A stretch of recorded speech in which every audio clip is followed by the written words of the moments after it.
Hey, welcome back to Crash Space. Oh, you're not meant to be there. Oh, you're gone now. Welcome back to the Crash Space. My name is Andre. Thanks so much for tuning in. It is a Friday afternoon. It is July the 4th, 2025. It's a holiday across America, so I'm not sure how many people are going to be joining live today. Maybe you have family stuff or things. I don't know what y'all do on this day. As a Canadian, we had our Canada Day or Moving Day here in Quebec just 3 days ago, so hopefully you're doing well. Joel, how's it going? Hello, how you doing? How's your Friday? Hopefully you're celebrating or have the day off or whatever it is that you want to do with this day. This great Friday. Today we got a stream. We're starting a bit later. We've been running around, a lot of stuff going on. We did a Netrunner stream in the space last night on the Metropolitan Grid, so I had to move the camera and do all this sort of stuff. It takes a bit longer than you think it does to reset, but I think we're back there. The part that annoys me is not you have to readjust the camera and remount it, kind of, but like you have to get the right zoom in because we're zoomed exactly so we can get, I think, 5 cards in a row here, and this is the edge of the table, and it just takes time. But hopefully y'all are doing well. What's been going on this channel? We uploaded a video on Monday. Wow, it's already been a week. That was a protection Falcon deck, which is really quite fun. It is using Ops Room and it's blocking with allies, which is a thing I wanted to try out. It seems okay. It seems kind of fun. If you get everything going, you're blocking pretty well, and then you actually do a lot of damage if you use Falcon's ability. And I think controlling the top of the deck is like the thing that Falcon does better than anyone else. Just making sure you have the icons there is a lot of fun. It's really powerful, making sure there's no boost icons and controlling the counter cards. An absolute shame that we didn't get a draw in that scenario. We didn't get Aerial Recon on the table because, oh my god, is that a powerful card. And specifically when you're like, you know what you're drawing in the boost card and you know there's no encounter card coming, it's a total bummer that we did not get that on the table because it's like the most interesting Falcon card and does so much to make Falcon consistent. Pretty good. I've been playing Netrunner Core with my partner. She keeps stealing points off of single axes on R&D. I feel like the axes on R&D, the singles in Core are like pretty reasonable, right? Like you're playing the 9 agenda deck, the 8 agenda deck, you have like reasonable odds. What have you been finding out in Core? Because obviously Pat and I played it yesterday for the first time and I thought it was kind of neat. I worry that there's going to be maybe a ban list you kind of want in the format to make sure that there's a bit more diversity when it comes to the breaker situation. Like I'm not stoked about Cleaver because it does seem like the only factor you should probably be playing, unless I guess you're maybe Shaper, but yeah, it seemed cool. I definitely want to play more. Hey Donovan, hello friend. Even on this holiday in the US and being in Texas, I do have work in a few hours. At least we're closing an hour early. Oh, wild. Okay. Hopefully that's okay. Maybe you get better pay on this day, but hopefully you're well on this day. The Falcon gameplay from Monday was so cool. Excellent work. Thank you. That's very kind. We are recording some more gameplay. We're trying to do something every Monday. I recorded some gameplay yesterday. We're playing Protection Silk against the Hood, which is like really interesting because Silk inherently, of course, cares about finding consistency when it comes to encounter sets. And Hood can have like 5 different encounter sets in the deck, no problem. And so that's really kind of fun. It's a real interesting challenge. I recorded the gameplay. I think it was good gameplay, but I worry that the recording was like an hour and 40. And I've been trying my hardest to make the video shorter on Mondays because obviously like a 2.5 hour video doesn't make a lot of sense for a lot of folks.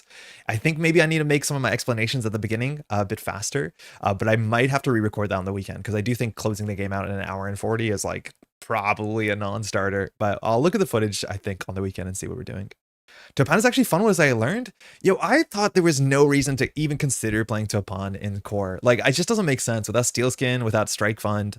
Like, I don't know. I feel like there's no reason to play Ryu as well. But the Anarchs right now in Core, if you ask me, it'd be like Lu and nothing else. But I'm happy to be wrong about it. Yo, Gilhar, how's it going? Core's surprisingly competitive. People have played Core set decks in standard tournaments recently and doing okay. Huh. I do think you lose out a lot, though. Like, playing Criminal, not having Pinhole or Bravado or Boomerang seems pretty substantial. Not having Twinning or any, like, strong multi-axis. I imagine they can do something, but I don't know. I'd be surprised if that's anywhere near competitive against Standard. Like, it's so easy to take a Core deck and offer one more card that makes the deck so much better by just saying, like, oh, if you grab 1 pack of Borealis, you'll have everything you need and more. It's interesting, though. It is a cool format. It is cooler than I thought. And I think the games we played yesterday were genuinely good games. Besides the one where I sped run scoring to 7 points while Pat struggled to set up. But I think we learned a bit better about how that matchup goes. And Pat changed his deck, which is cool. Speaking about change his deck. Sorry for the Netrunner talk. For those uninitiated, I do stream and make content on a channel called the Metropolitan Grid, which I've been doing for about a decade now this year, and it's a game called Netrunner. I just want to shout this out for those who are watching. Netrunner is a card game that you build your decks. It used to be released by Fantasy Flight Games in the same sort of LCG model, similar to Marvel Champions, except they didn't release like pre-made decks. They just released cards and you can deck build. Really cool game, incredibly cool game. It's a 1v1 game with asymmetry. So one of the players plays a runner, and their job is to run the servers and steal reveal agendas, and the other side is a corporation that plays all their cards face down and wants to protect their things and maybe even hurt the runner. The game is incredible. It's really, really hard to kind of quickly explain why it's fantastic, but in terms of a card game, there is nothing like it. And if you want to check out some more Netrunner or any Netrunner, please hop over to the other channel and ask some questions. It's kind of great. What is this number 1 next to your name? I'm pretty sure YouTube has started this thing now that if you participate in chat, if you are participating the most, they start giving you these like rewards. I don't know if I've opted into it. I don't think I have. I don't know if I've opted out of it. I don't know how it makes me feel, but Galehar, congratulations on for now being the number 1 chatter of all time in the Crash space. Really strange. Don't want to make it a competition, but I guess they are. Happens often in our meetup where people bring core decks and sometimes play them against standard, and a low skill level is okay. Oh yeah, that's for sure. I'd have a suggestion for maybe cutting some time from early explanations for recording videos. It may take a bit of editing if you want to hear. I'm top fan. Yeah, if you have a suggestion, I'd be definitely down to hear it. I'm like in this weird space where I want to explain everything that we're doing because I don't know what the audience is for this channel, whether people are like wanting to learn more about the decks and my decisions and deck building. So I'd like to explain what every card is for, or whether we just need to get in and be like, oh, this is this, we're playing it for this reason. This is this. Okay, let's jump in and have it like a 2-minute explanation versus the 15-minute explanation. I like doing the 15-minute explanation, I'll be honest, but there's a chance that it just adds too much runtime.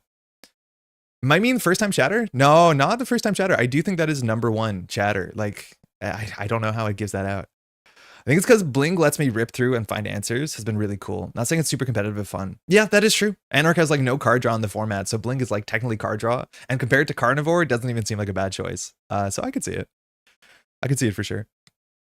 Okay, let's talk about a deck we built. So this is a Gambit deck. It's been a minute since I've heard how Gambit says Gambit's own name, but like in a French accent, as much as Gambit is more like Louisiana Creole, from my understanding, you generally don't say the T's at the end of words, so you probably would pronounce something more like Gambit. I do not know if Gambit calls himself Gambit. That sounds really funny, but the hard T's at the end do not get pronounced at all in French.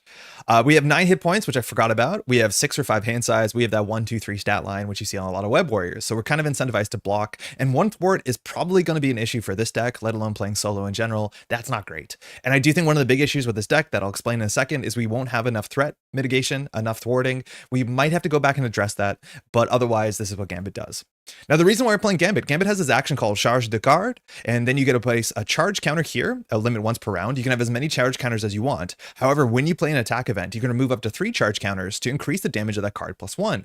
This is really important, and we're cribbing a bunch of the new cards from Winter Soldier, because if we play a card like Firepower, and any card that does multiple instances of damage, when you use Charge de Card, or you use that Firepower, the Throw de Card ability, you get increased the damage of every instance of 3 damage.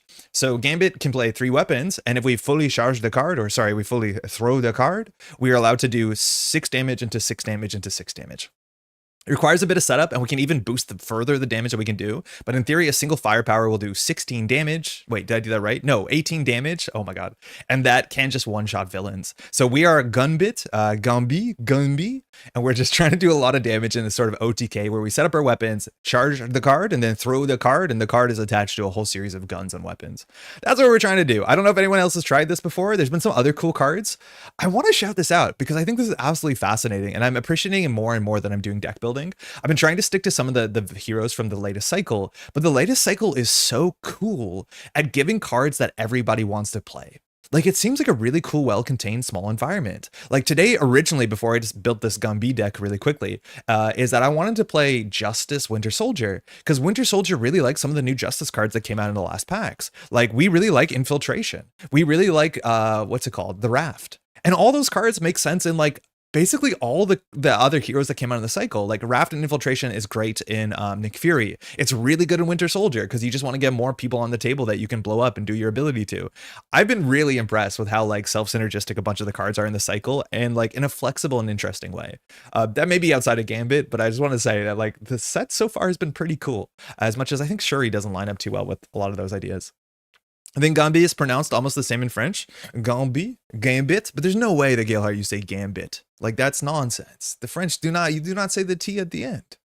I haven't played Gambit in a while, so fun. Hey, JS, how's it going? I think the last time Gambit came up is with that one protection card. I don't know what it's called. I haven't played it. The one where you like do damage equal to your defense stat. Yeah, stop hitting yourself. Because Gambit can get up the defense stat of like 12 or 13, and then you obviously do a lot of damage back.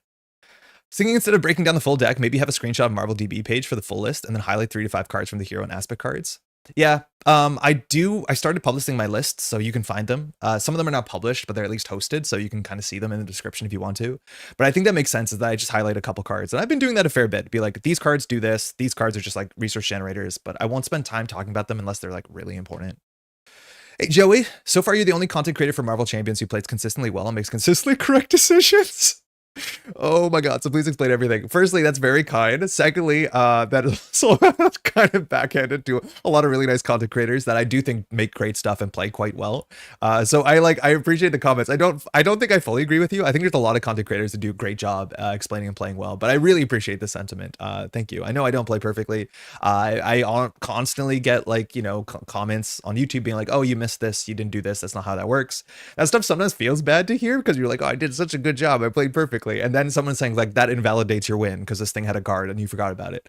That's a hard thing to deal with. I'd rather be corrected than not for everyone's sake, but also especially when it comes to rules clarifications, knowing how things work properly helps to make better content and to understand the game better. So don't hesitate, as much as it sometimes can be a bit difficult to take that in. Gambit is eating very good between firepower and stop hitting yourself. Yeah, exactly. The editing and time to put in the list in Marvel DB is what it is, but that's what you highlight the hero deck idea. I'm focusing on key cards. Yeah, adding the Marvel DB list is not a lot of editing for me. We could do it live functionally. I've been trying to do all my editing live mostly, and I just cut out like quiet spots or when I say the wrong word, which still takes time for editing. But that's the big part about this overlay thing is we do everything live, right? It made awesome playing cards tokens out of acrylic. Ken, what do you mean playing cards tokens? How you doing, by the way? Yeah, the cycle's really nice. It's really self-sufficient. Anyways, let's talk more about Gambit. So we've talked about the hero ability, so we want to charge the card, that's fine. The back of Gambit is not super important when we play Remy. Remy's ability allows us to deal with the top of the deck and remove threat from stuff. It's really cool that we have an action that thwarts on our alter ego, especially because we're a thief, and thief trait is kind of fun. But otherwise, that's kind of the start.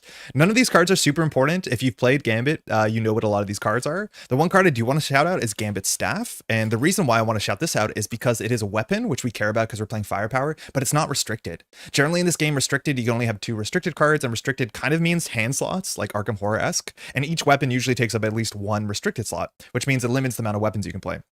Now, there are, again, some untyped weapons or unrestricted weapons. There's a bunch of basic ones, so everyone can play them. But having a 1-cost cheap weapon you want to play regardless really helps for the firepower deck that we're playing.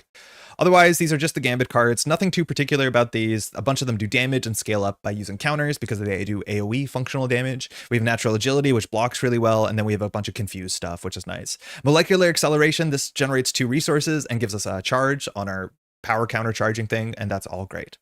Let's talk about the aggression cards. So firepower is the name of the game here. We are playing Gunbit, so we want to go and hit hard. And the idea is that we want to boost the damage of this, and that means it will do up to 6 damage, up to 6 damage, up to 6 damage by exhausting 3 weapons. Our deck has 4 different weapons, so we're having a bit of redundancy, but we want to get weapons on the table as soon as possible so we can end the game as soon as possible, as much as we're a pseudo rush deck. I don't play a lot of aggression rush decks, but firepower is a really fun card. I think this is the one interesting aggression card we've gotten the last couple of packs, which I think aggression has been a bit boring, but this card actually has like been a very cool build around, and I have appreciated it as much as I think the weapons archetype is a bit more shallow. This is a cool enabler. Almost through everything. Okay, so we're playing some cheap weapons. We have a Yarnbjorn. Oh my god, I should figure out how to say this. It's Yarnbjorn.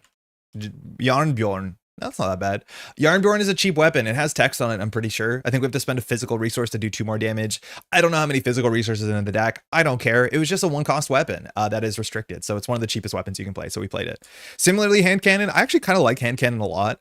We have a pretty okay basic attack stat. It's not fantastic with Gambit because Gambit can't boost basic attacks, can only boost attack events. So that's not perfect, but it is a cheap enough weapon and it's not unique. And then we have the shield sidearm, which comes in because we're playing, oh, not you. But we are playing Deathlock, so we'll get this ideally on the table for free because we cannot attach it to ourselves. We have 2 copies of Directed Force, and I'm going to quickly cut one of these, I think. This card, I don't think I appreciated how cool it is in Firepower, because it says, I honestly wish this card was an upgrade, but it's not. It's an event that costs 0, and it's not an attack itself, so you can't search for it easily. But it says when your hero makes an attack that has a keyword, like overkill, piercing, or range, that attack does 2 additional damage. There's a bunch of heroes in this game that can consistently do attacks with range, like Hawkeye, who I like, and I still don't like Directed Force. 0 for 2 is just not good enough, especially when it's inconsistent, because you might draw it on turns where you're exhausted, or you don't have a weapon that gives you piercing, or you don't have an overkill card, and so it's very, very conditional. However, the payoff in Directed Force is really really good with firepower because I don't think I realized, and it makes sense, firepower has ranged, which means if you play a directed force into firepower, you're not adding 0 for 2, you're adding 0 for 6. And that's absurd. That's really, really good. So the idea is our maxed firepower can be directed force for 2 extra damage, Gambit for 3 extra damage, and then we're doing 3, 4, 5, 6, 8. We're doing 24 damage for a 1 cost attack as much as it's 2 cards. That's the dream. The deck is currently 41 cards, so I think we probably should cut a single directed force and just hope that the other directed force will just keep it in our hand and then set up the combo from there. We just won't discard it if we're ready to go. The second copy, not that good, but the first copy adds 6 damage for 0, and I want to one-shot the villain, so we're going to try this. But this is actually really, really, really cool. Playing perfectly, hey Pat, is whatever. Being able to articulate decisions-making processes, easy to understand ways, whatever makes your content enjoyable to watch for me. Thank you. That's very kind. Yeah, I do think we focus on that. I hope we do. So I do appreciate that. That's exactly what we're going for here. Each suit and a joker. Wait, Ken, what do you mean? Playing cards tokens out of acrylic. Oh, like playing cards, like a bicycle deck. Wild. Do they shuffle okay? An upgrade for 1 ally seems very inconsistent. It is, but it isn't. Like, I would agree with you, but I'll show you the text on Deathlock, who's coming up in a second. We get it from the deck. It has a universal tutor on it, so it's actually incredibly consistent. Lock and load Sharpshooter Warrior skill. Sharpshooter seems really good. Sharpshooter, oh yeah, maybe we should play Sharpshooter. Sharpshooter increases the damage of all of the attacks, right? When you make a ranged attack, discard the top card of the deck. That attack deals 1 additional damage for each resource icon discard this way. We have a bunch of doubles. Yeah, I never considered this, because it does actually 3 damage. That's probably worth playing. I think we'll play it over Warrior skill. I think I like it a bit better than Warrior skill, because I don't play Warrior skill. The reason why we want to play Warrior skill maybe over Sharpshooter is because Warrior skill is an aggression card, and we're playing that 1 card that gets aggression cards off the top of your deck, so we want to make sure we have a lot of aggression cards. But I didn't consider Sharpshooter, but that's a good shout out. I forgot that adds 3 damage. I thought it adds 1 because I'm used to playing what's her face, Domino. This is Warrior skill. Never played this card. Don't think I like it. It's 2 cost for 3 damage, but if you play a lot of AoE cards that do multiple damage, it's 2 for 6, 2 for more than that. Now, sometimes boosting the attack of your damage really matters. That +1 can be the breakpoint of defeating a minion with guard, or getting overkill extra damage, or doing any of the sort of stuff that aggression wants to do. But overall, if you're just playing this honestly as a 2 for 3, I find that to be a very sleepy card. Never played this upgrade before. Didn't even know it existed until I found it in the binder, but we're trying it out for reasons. All right, it's a combo deck. Yeah, this is exactly a combo deck. We're going to be trying to play, like, we're trying to tread water and then just close the game in a single turn, which is not a playstyle I'm super comfortable with. Like, I haven't done that a lot, but it sounds like a novelty for sure. So, lock and load. This is, of course, a really cheap thing to get on the table. 2 thwart is actually a bit much for Gambit, but when we clear this, we can go grab a weapon and install it for free, so that helps a lot. And of course, we have keep up the pressure. And this one is really, really important, because this means that we can basically force half of our combo. First thing I want to say, why does this card have different art? Like, why is the border different? If you notice the red in the top right corner versus the red on lock and load, it's totally different. Like, something happened. The top right corner of this is, like, frankly pink or orange, and this is totally different text than this. That sort of like comic book dotting is like very pronounced. Something happened on the printing. I don't know if they've addressed it, but this card has a different frame than every other aggression side scheme. Regardless, when we clear this, which should be relatively easy with 2 threat, we can go grab an attack event from our deck, and every attack event we play does 1 extra damage. As you know, that we'll be able to grab firepower consistently, so we don't have to have it. We can just have the 1 copy of directed force in our hand, and then we pop this with our 1 threat, hopefully, and then we have the combo set up. Because this does 3 more damage, it grabs as a card, it's kind of perfect. Lucas, welcome. First time watching live. Welcome. There's been a lot of people joining the channel somewhat recently. I do think a big part posting a deck on Marvel CDB might have been the reason you ended up here. And if that's the case, welcome to the channel. I'm glad you can say hi, and welcome to a live stream. We're trying out some Gunbit. We'll agree your gameplays with Aggression Nightcrawler unironically made me a better Nightcrawler pilot. Already loved Kurt, but struggled with his deck. Maybe a player better friend. Oh, that's really nice to hear. I do think like that deck, and I really appreciate Nightcrawler for that, because I also struggled when I first played Nightcrawler. And then a lot of the time, a lot of the experience I got playing Nightcrawler better was by focusing on things like deck cycling and counting the cards and making sure your Banff economy was well considered. And I do think that it was like a very noticeable increase of how good Nightcrawler felt to play, and that is just such a satisfying loop that there's a deck that clearly has a progression curve, as opposed to like, oh, Winter Soldier is really fun, but I do think a lot of Winter Soldier decks are just going to be like, I don't know, full send and hope for the best, and the best is usually really good. All right, this is one of my favorite cards, No Quarter. This card is one of the weird cards in the deck, in the game, that actually kind of incentivizes you in some weird ways numerically to play bigger than your minimum deck size. Because No Quarter, we have a requirement issue. I'm not sure how easy that's going to be to pilot or to hit that requirement, because I did not test this deck or count the physical resources, I'll be honest. But this does 4 damage. We can make it do more with things like throw discard, and then we can do up to 7 damage. And for each overkill damage this does, for each extra excess damage we do, we can go discard the top card of our deck and grab each aggression card into our hand. That helps. It helps us set up a combo really quickly. It helps us deal with minions really quickly. 2 for 4 is not great, but if you can get something to low health, and the fact that we can make this a 2 for 7 somewhat consistently, this becomes really good. Our deck, barring this 1 copy of No Quarter, has 16 other aggression cards. So we discard 3 to 4 cards. We're likely to draw 1 to 2 card is the math roughly. And there is some good reason, because we can't play fewer Gambit cards, that you either want to play fewer neutral cards or just more aggression cards overall and make your deck a bit bloated. Because we're a combo deck, I don't want to make our deck that much bigger, make it bloated, and that's the sort of reason why I'm considering playing that warrior skill card over something like sharpshooter, just because I think we want to hit the minimum threshold of aggression cards for No Quarter to make some sense. There's a big chance that No Quarter makes no sense and we can cut it, but it is a draw card, it's a reasonable attack card, and I think all that sort of stuff makes a fair bit of sense in Gambit. It wants to set up quickly. If you're worried about the requirement of No Quarter, you can always throw in an X-Jet. Yeah, we do have an X-Jet. I'm worrying that card might be a bit too expensive, but we should be fine. But that is our one universal generator. We could also play whatever the that aggression resource generator that generates, I think, a physical for an aggression event that came out in the first cycle. Those cards are not bad. They're not my favorite though. Hey, Mike, love playing Gambit, just got here, but I can't go wrong with aggression in my book. I don't know if I played aggression Gambit in a really long time. We're playing 3 No Quarters. We're only playing 2 copies of 1x1. I think 1x1 is, again, maybe one of my favorite aggression cards. Really, really cool. We're only playing 2. I don't know how many minions are in this Dark Beast scenario. There's some, but not too many. But obviously this is really good with things like throw to card and setting up your extra damage, because it obviously hits all instances of it.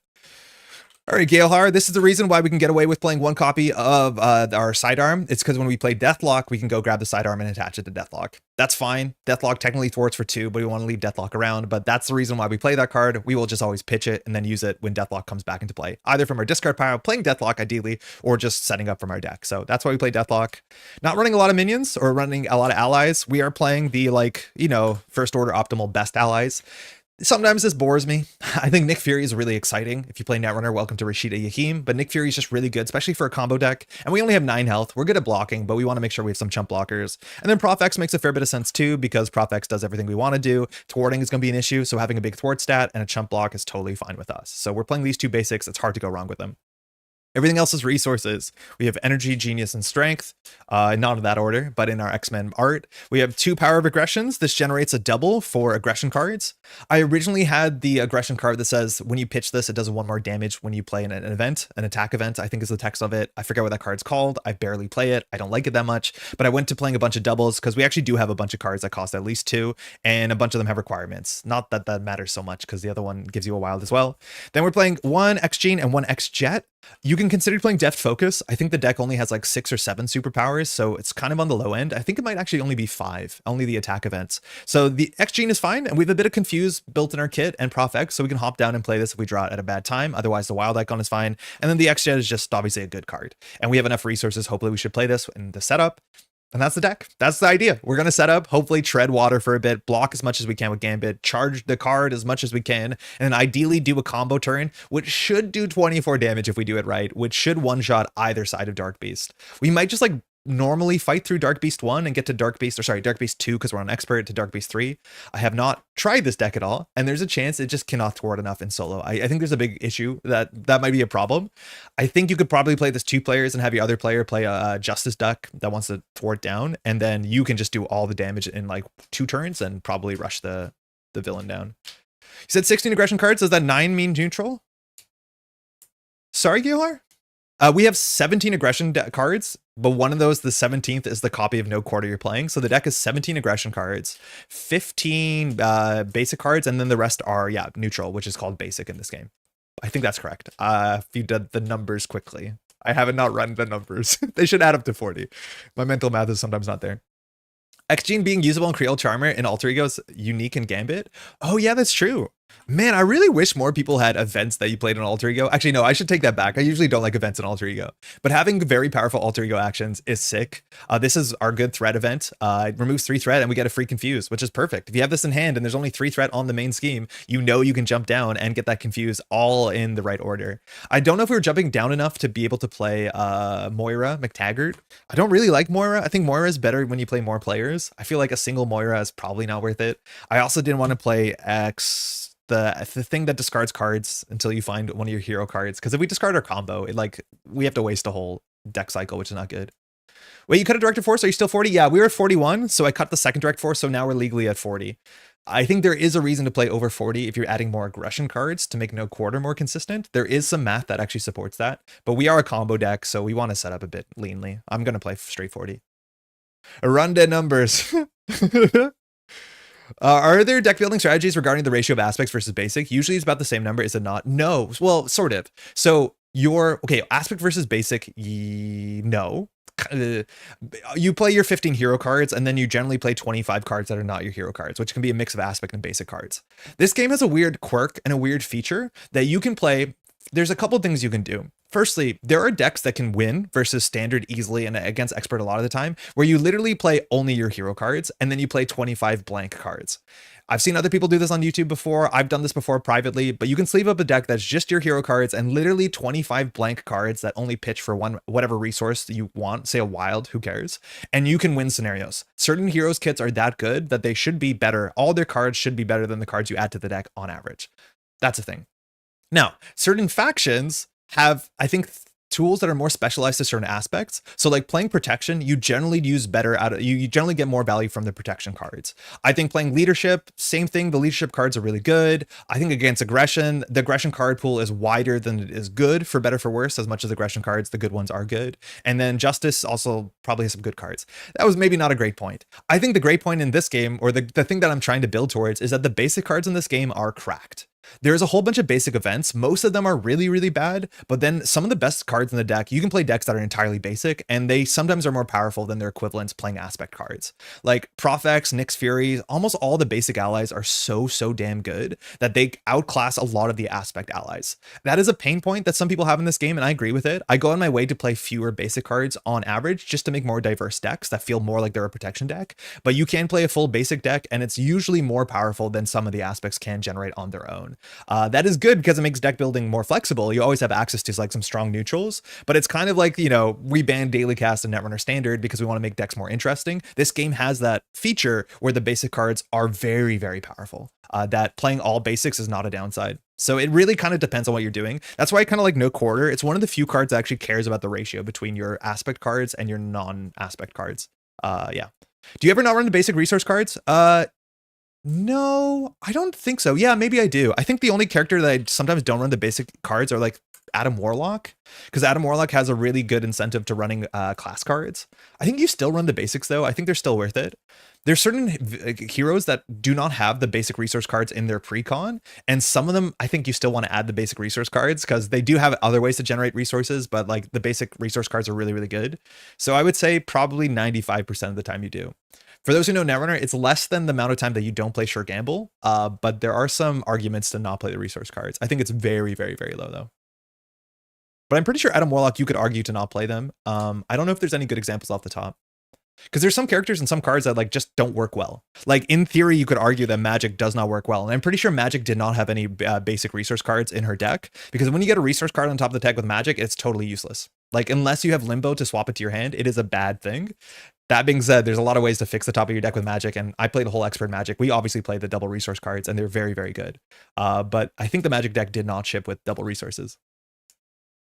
It's really ugly when that's the case, though, because it means that you're always one resource set short of a full playset. I already did this, I think. But some of the cards are upside down, so I did a bad job. Okay, we'll fix it. So we need to do this. Or lots of card draw in Magic. Yeah, card draw helps. Being able to control the top of your deck helps. There's a lot of ways in Magic you can mitigate that disaster. But that is like one of the instances where you could see very clearly that resource cards might be an issue. I still think the resource cards are so good in this game because it functionally like, I don't know. I'm just waiting until I make the video that is my rant against effective resource terminology. So I'm doing a bad job. I think the term effective resources in Marvel Champions is like so overused, and it is like technically relevant, but kind of unnecessary. I don't know. This is something that I think is not a take that is super easily defensible without a lot of explanation why I'm coming with this take. So it'd have to be its own video. But like the whole effective resource discussion, like this card actually costs 3 resources is true, but also kind of nonsense. I don't know. Sometimes I don't play the basic resources with Spider-Ham. Oh yeah, Lucas, that might be a good example too. Spider-Ham's generally pretty flush with resources. You might not need it. I could see that. I think you got maybe 2 in the wrong direction. I feel like I did an okay job. I don't think I did a perfect job. We're at the point where like, we don't know what the marked card is. Oh no, yeah, okay, never mind. They're not perfect. Oh, is it just 2? I think you nailed it. Look at you. I still have that issue where 2 of my card backs, you can tell these are different colors. It's not just me, right? This is a different blue than this. This is more purple. This is more blue. And this is an older card. This is Janjaborn. This is, man. Oh man, I hate that. I play clear sleeves. I have to not look at my deck. I don't know if other people have that problem. I didn't leave these in the sun. They're just older cards. They're a different color. Entropy. Okay, Dark Beast. Let's talk about Dark Beast. We're starting on Dark Beast 2. Dark Beast has environments. We're playing with a 3 stock environments. We're playing fully stock. I think there's a chance you actually can make different environments if you want to, using some of the environment cards maybe from Mojo. I think that's a cool start. And there's some other environment cards in the game that you want to make your own. We have 18 health. The benefits of my colorblindness, yeah. Points for the home team. How hard is this game to interact with colorblindness? I think the resource colors I look at in the bottom left corner more than anything, but it's something I know I'm like very aware of when I look at games to be like, oh, if I was colorblind, which is like 1 in like 12 people, especially it's a male targeted mostly, are colorblind. A lot of game designers still don't care about it and make ridiculous stuff that you need to see color to make sense. I don't think this game has it that bad compared to some other ones, which I don't know if they did on purpose or not. I hope they did. Always happen in card games with expansions really have consistent colors. Yeah, I've had certain games go out and replace entire expansions because they were like, oh, the backing doesn't make any sense. I also played Clear Seas, but it's PvE game, so it doesn't bother me. Yeah, it doesn't bother me. I wish it wasn't that way, but like I'm not losing any sleep over it. Okay, win revealed. We actually did do that second. Sorry, we'll do Dark Beast's Bogus Journey, which shout out to Bill and Ted. I've never seen it, but I hear it's a great time. So we're playing with all the basic sets, Dark Beast 2 and 3. We have those 3 set aside things. If I hit this button, hopefully it should work. No, it didn't. I broke it. Okay, if I hit this button, it'll work. Yeah, okay. So Dark Beast comes in with mostly attachments, treachery, and side schemes. There's a couple cards like Evil Genius that say Dark Beast attacks again or thwarts again. That's a problem. Then we'll have 3 scenarios. Each of these have about 5 minions, and we don't know if we're getting Blue Moon, if we're getting Genosha or the Savage Land. I think they all are relatively similar. It's like 5 minions, a treachery, a side scheme, and of course the environment themselves. So luckily having enough minions in play shouldn't be an issue, but there's only 5 in a relatively wide deck, so might not be the easiest. We also have Dystopian Nightmare that has relatively reasonable boost cards, and it's a mixture of obligations, treacheries, and side schemes. Against Dystopian Nightmare, you do need to jump down to Alter Ego every once in a while to get rid of a hazard icon, and luckily we have a bit of Confuse, so it shouldn't be that hard. So we set these aside. Great. Sorry, I need to make this slightly bigger. It's a bit too small. Just let me give it a second to grab my preview monitor. Mind you, this monitor behind me just stopped working. I've been struggling with it, so it's a bit darker behind me. It's been a nightmare to try and get that to work. I don't know why it stopped working. When I plug it in, it turns off every other monitor and it makes a USB plug-in sound. I do not know how to fix it. If anyone has any better idea, if you ran into a problem like that, let me know, because it's frustrating. All right, so we set aside the Blue Moon Genoshan Savage Lands environment. In expert mode, we reveal high-tech goggles, so we're just going to start with that in play. High-tech goggles gives Beast +1 scheme, and we can do the special ability on the environment just to discard this while exhausting your hero. Exhausting your hero is usually the bigger cost there, and otherwise +1 scheme brings Dark Beast to 3, and this is the only main scheme and has a relatively low threshold if I'm not mistaken. So the back of this. Love weird tech issues like that. I mean, so frustrating when you're trying to do a stream and you lost one of your monitors. But that's okay. Dark Beast activates his time machine to ensure the rise of Apocalypse. I read that. I thought Dark Beast was going to activate against us. I guess that's a way to use the word. But your quick action ruins his calculation. You wrestle for control of the device as it transports you through time and space into the Stargate. 10 threat, so not as low as I remember, but still not the highest. And it's 1 per turn. It starts with 1. So now we have to do the Dark Beast text. And Dark Beast 2 says, just like 1 says, that we have to randomly choose an environment. If everyone wants to vote for their favorite, I will look at that, but I'm still going to roll a die. So I don't know what the one I like the most. I think I played against the Savage Land just the most, just randomly. I don't think it's the more interesting. I want to see more Genosha and Blue Area of the Moon. I think they're kind of cooler. So we revealed the environment, shuffle the rest, and deal each player an encounter card. I don't think we forgot to do that. No, that's good. Not yet. So we'll do 1, 2, 3, 4, 5, 6. Fuck. Sorry. I've been trying to figure out how much we can swear on this channel because I feel like probably we're allowed one a stream. Dang it. All right, we have dinosaurs. Shouldn't have brought it up. All right, set up Villain Gains Retaliate 1. That's okay. We're not going to be attacking a lot. When we attack, we're going to be attacking pretty hard. This card actually can end up shuffled into the deck, which is weird. I originally had these in different color sleeves, but when you add the next environment, I think this gets into the discard pile. So technically you can replace the other environment. I'll put these aside out of play. They might still come in. And a special is discard the top 3 cards of your deck. Honestly, generally, I don't mind that. I think a lot of people don't like that text. Here in the context of us being a combo deck, I actually mind that a bit more. But when I play like vanilla Marvel Champions, I do not care if I discard 3 cards off the top of my deck. It doesn't matter. And then we have to deal ourselves in counter card once we shuffle this. I feel like Andre's squares per years have been slowly increasing. It's actually been better. So I listened to content that I was making 5-6 years ago when I was younger and obviously not as wise. And I was cursing a fair bit. I think sometimes you curse to sound cool. Sometimes you curse because you're uncomfortable. There's a lot of reasons why people curse. Specifically, it also makes you think that your content is more exciting. And then I, got wise of that. I'm like, that's no good. Then for a while, we were like 0 cursing. And then we would say things like beans and stuff like that. I think if I want to be honest to myself, I will curse as much as you probably hear I do, which is not a lot, but you probably end up with 2 or 3 a stream, especially if things go poorly. And I think that's okay. Like, I don't mind it when it's, when it's genuine. However, I do think some people don't like that at all. If they want to watch this with kids or whatever, like, let me know kindly if that's a problem, because I can clean my act up. I really can, I swear. Hey, CD, I'm doing well. How are you doing? We're just sitting down to play some Gunbit against Dark Beast, who honestly don't know how this is going to go. I feel like this deck might have some thwart problems, but if we can get the combo off, we can get the combo off, and we're going to keep the combo in mind. Just basically tread water until we blow up Dark Beast in a single turn, and then we'll blow up Dark Beast 2 in a single turn. Hopefully we're good enough. I swear, lol. I don't know if I've said hi, SRN. Maybe I have. Excuse me. Hopefully you will. All right, that's aside. Cool. We'll put this aside. We've shuffled our deck 17 different times, so let's start here. We are Remy Lebeau, and that's it. We'll get this counter. I'm great, thank you. Good to hear. Enjoy your Friday, huh? It's my first chat. I hope you're well. Okay, cool. I really don't mind some swearing.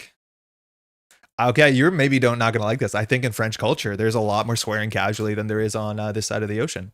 Even Quebec, I think there's less swearing than French. From the people I've worked with who've immigrated from France, they casually swear so much. And I enjoy it because I don't know the creative French swearing. But there might be a cultural thing there for sure. What's your ID ability? Good question. Quite polished. Thank you, Lucas.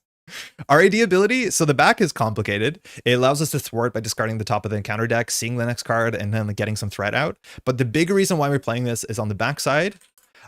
We get these counters, and when we play an attack event, we can spend the counters to imbue that card with more damage. So that's why we're trying to build up this OTK deck, the 1-turn kill deck, where we get a lot of counters and then do this attack that does like 24 damage, because it does multiple instances, and this imbues all the multiple instances. So a card that attacks for 4 3 times will now attack for 7 3 times. That's huge. That's 9 extra damage, which is pretty absurd for not having to play a card. Hey Manu, I don't like it when swearing is an excuse for lack of vocabulary. Exactly. I think that's my problem with a lot of people who swear a lot, is that it replaces their ability to like accurately describe what they want to describe. I run into that sometimes in other ways. Like if I just say everything is hype or everything is cringe, like that's obviously lacking the sort of nuance, but I do agree. There's generally more interesting and even funnier words to describe what you want to describe. How's it going, by the way? Cursing doesn't bother me any. It does feel better when it's genuine and used sparingly for impact. Yeah, for sure. I've been dethroned as #1 fan. Yeah, I don't know how that stuff works. I'll be honest. I don't feel great about it. I don't think communicating should be a competition. So YouTube, I don't know what you're doing. I'll look into it in the near future, but congratulations to everyone who's winning somehow. First card, Warrior Skill. Ah, man. I mean, probably we keep this because it's a combo deck, but obviously this is not important. Firepower, this is obviously not important. We have 3 of them in the deck, and the big thing is it doesn't do anything on turn 1. So we're definitely not keeping this. I'll put this in the maybe camp. Def keep is up here. Gambit's Guild Armor. Not bad. So this, if we block, we basically get a free ready. The ready's not super important. Dark Beast has a tendency to double activate, which is an issue. We're only blocking for 3 with Gambit, and we don't have any ways to bring our defense up besides 2 defense events. Dark Beast is attacking for 2, and I'm pretty sure that there's actually a fair few boost icons in the deck. So might be worth keeping. It's 1, and it's a cheap card to get down. So yeah, I don't see why we wouldn't keep it, but not the most important. If you play protection, this card is like incredible. No quarter. Okay, there's no minions, so that's going to be no to no quarter. Charged card. Again, this is one of their scaled payoff cards. We talk about firepower. Like, charged card still does a lot of damage. It does a lot of work, but we're definitely not keeping that because we don't need to do damage on turn 1. And then we have a strength. So this hand, it's very likely that we'll draw 3 more cards here. So we can play the Warrior Skill and just be happy with that. Say that's good enough. We'll play the Guild Armor, and then ideally we play 1 more card. So I will keep the Warrior Skill here because we have the double for it. If I didn't have the double, I might not keep it. Royal Flesh, great. We don't need to keep this. Another card that charges and fires. Unfortunately, the way that this works is unintuitive. So this card says place a charge and then obviously deal 0 damage, deal 0 damage, deal 0 damage is really weird. Of course, the way that this is meant to work is you're meant to use your hero ability to, again, imbue these attacks so that you can do up to 3 damage, 3 damage, 3 damage, and a 3 for 9 is not bad. However, the big awkward thing with Royal Flush is that Royal Flush places the charge counter. However, the way that Gambit is worded is when you play an attack event, you have to remove charges. So I don't know if this was intended or not. My guess it was not, but unfortunately the counter you get from Royal Flush you cannot spend on Royal Flush, so you're technically still getting a counter, but it's useless in context of the card itself. Wah, wah, feels bad. That is the rules as written, which I'm convinced is not the way that the card was designed, but that is the way it works. We have Deathlock, which we could consider keeping because Deathlock will set up and get a weapon, which is good. And we have our last weapon. So there's a chance actually the second weapon or the first weapon is more important than getting the warrior skill because our deck has 1, 2, 3, 4 weapons. And I'm worried with Dark Beast having the ability or Savage Land having the ability to fire the special that we might end up losing a weapon from the top of the deck and that will impact our cycle. What are your favorite X-Men X-Force heroes from the game? Oh, easy. Iceman might be one of my favorite heroes in the game. Iceman is just so cool. I really like Domino, which I'm assuming is X-Force. Yeah, Domino's great. What's his name? Magic, obviously, you might know I'm a big fan of Magic. I'm a big fan of Nightcrawler. I'm a big fan of forgetting the other heroes in the cycles. Cyclops is okay. Wolverine's okay. I really don't think I like Jubilee. Iceman is just so cool though. Man, I like Iceman. I would play Iceman all the time if I could. I probably should play more Iceman. What are yours, Lucas? Your favorites? I very rarely found the Royal Flush thing to be a problem, but then I love hoarding counters and reshuffling charge generators with X-Mansion. Yeah. If you want to collect the counters, you could definitely collect the counters.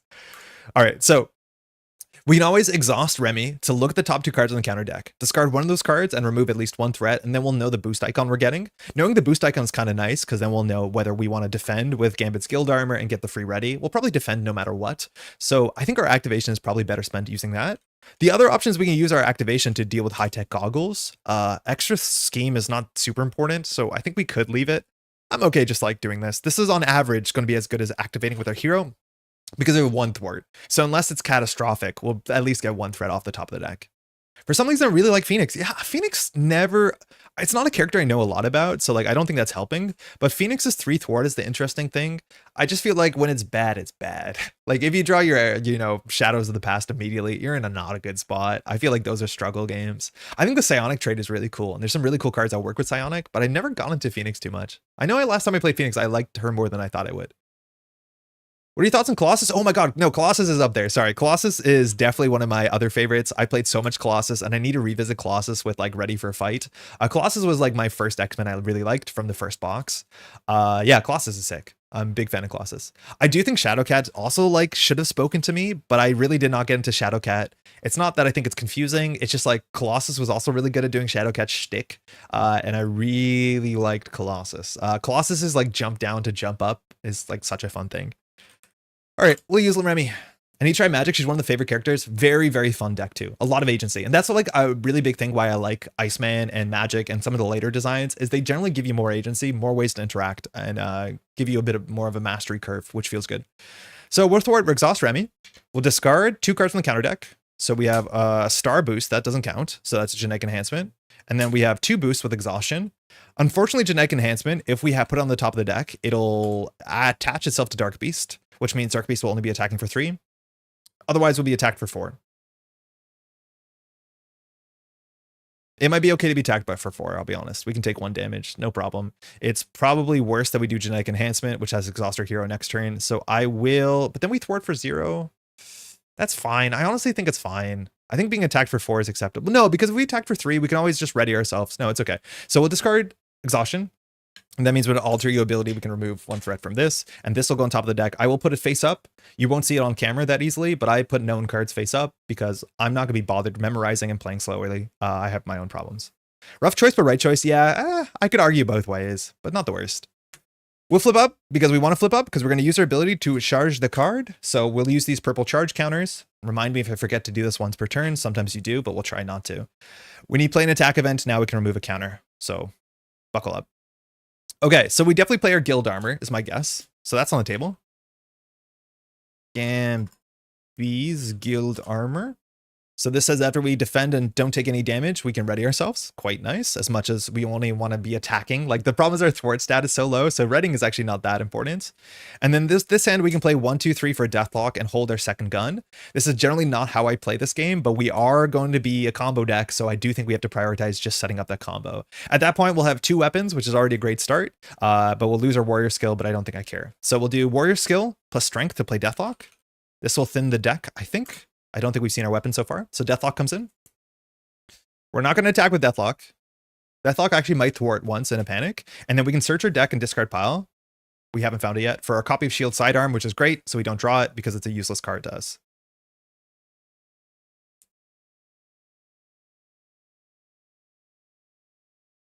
Ah, next card. Sick. All right, so this gets attached for free. This means that when we activate with Deathlock or we attack with Deathlock, that we can remove a counter to do damage to a thing. It's not an attack, so it beats guard and retaliate and all this sort of stuff, but it is functionally now Deathlock attacks for 6 before Deathlock is defeated. I think I will like Magic because I would like Norman Withers from Arkham Horror and they have similar abilities. It's kind of a trope. FFG has made a character with that same sort of like play pattern in basically every LCG they've put out besides Netrunner back in the day. So if you've played Arkham Horror, you know Norman. If you played Lord of the Rings, you have Gandalf, which is also a really fun deck. And now, of course, we have Magic, so it takes some time, but they will always get there. We did the whole Mutant Genesis with my friend with Cyclops Leadership and Wolverine Aggression. Great fun. That sounds like a good combo. I do think Cyclops is more fun when you play multiplayer, and I do think I played Cyclops with my partner, 2-player. I think I like Storm a lot too, though, especially when you play multiplayer. I'm going to hold on to the hand cannon because technically our deck wants us to do that. I don't feel great about it, and we'll just pass. We'll drop to 5. Combos up using 1 ally slot. The combo's using up 1 ally slot? Yeah, but our deck has like 4 allies. I'm not too concerned about it. Let alone the allies that we have only last 1 turn, like Nick Fury and Profex, so it's not actually going to be a problem. This deck is running way less allies than like a good deck does, but like I don't on it. Like you have to know me as a player. I don't like allies that much. I don't like ally spamming. I don't like ally blocking. If you watch a lot of folks who like play against, you know, like Expert Ronin all the time, you'll notice their decks has like 9 allies. That's because allies are kind of busted good in this game, but I don't find them to be that interesting. So I generally just don't play ally heavy strategies a lot. We have a no quarter. Hopefully we find a minion. We have Rogue. She gets cheaper the more cards we have or charges we have. So you generally don't want to pay 4. We're playing 3 for her, which is like kind of market rate. If we can get it down to 2, which we can't guaranteed, we'll definitely play her. Profex, so we want to confuse and jump down, which seems totally fine. And we have the Thieves Guild. This is one of our alter ego cards that allows us to do some weird manipulation that gives us card draw if we clear the last threat off using our Thief Extraordinary ability. That's the text on Remy. That's it. This goes to 1. We know Dark Beast is attacking us for what's functionally 3, so we will block. We reveal Genetic Enhancement. We have a couple too many attachments. So this gets attached as well. Dark Beast doesn't do the special, right? When Dark Beast attacks you... Oh no, Dark Beast does attack us, of course. I was like, when does the special fire? So Dark Beast says when Dark Beast attacks you, resolve the special ability. So we'll mill 3 cards. We lost a 1/1, that's fine. We lost a Nick Fury, bummer. And then we lost a no quarter, totally fine. So that is going to be attacking our deck, which will make the combo a bit more... or a bit less consistent. And then Dark Beast attached Genetic Enhancement. And so functionally attacking for 3. And so we take no damage. That means we can use Gambit's Guild Armor. I do not like the names that are long for reasons. And then we can ready ourselves because we took no damage. Our 1 encounter card is, and we're playing on Standard and Expert. We're not playing on Standard 3. We have a Giant Ape. That might be perfect because we have a way to do some damage to the ape. Giant Ape, 5 health guard. When defeated, we have to do the special, which means we mill 3 more cards from the top of their deck, which is maybe okay. Scarlet Witch was X-Men. She'd be my favorite. Yeah, it's interesting how like Scarlet Witch and Quicksilver did not have any X-Men representation despite their lineage. Quicksilver classically is one of my favorite. I haven't played enough Scarlet Witch.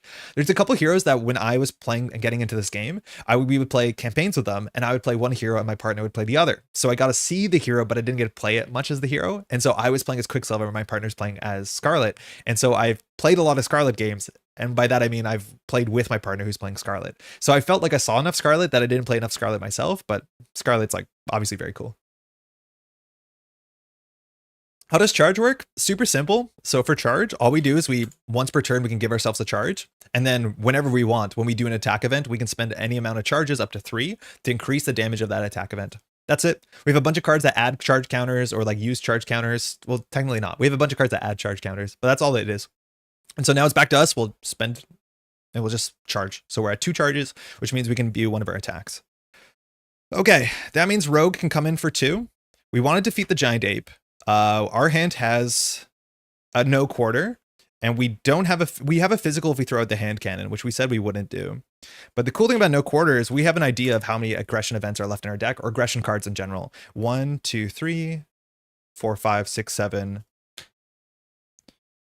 8, 9. There's only 6 aggression cards in our deck at this point because we've drawn so many of them and milled a couple that no quarter actually might not be worth playing here, which is not super surprising. So we can just attack for 2. Deathlock can attack for 2. We can play Rogue for 2, and they'll leave us with the Thieves Guild. That might be fine. We still have 2 more weapons coming up. We need both of them to set up, but yeah, we're still missing 2 weapons.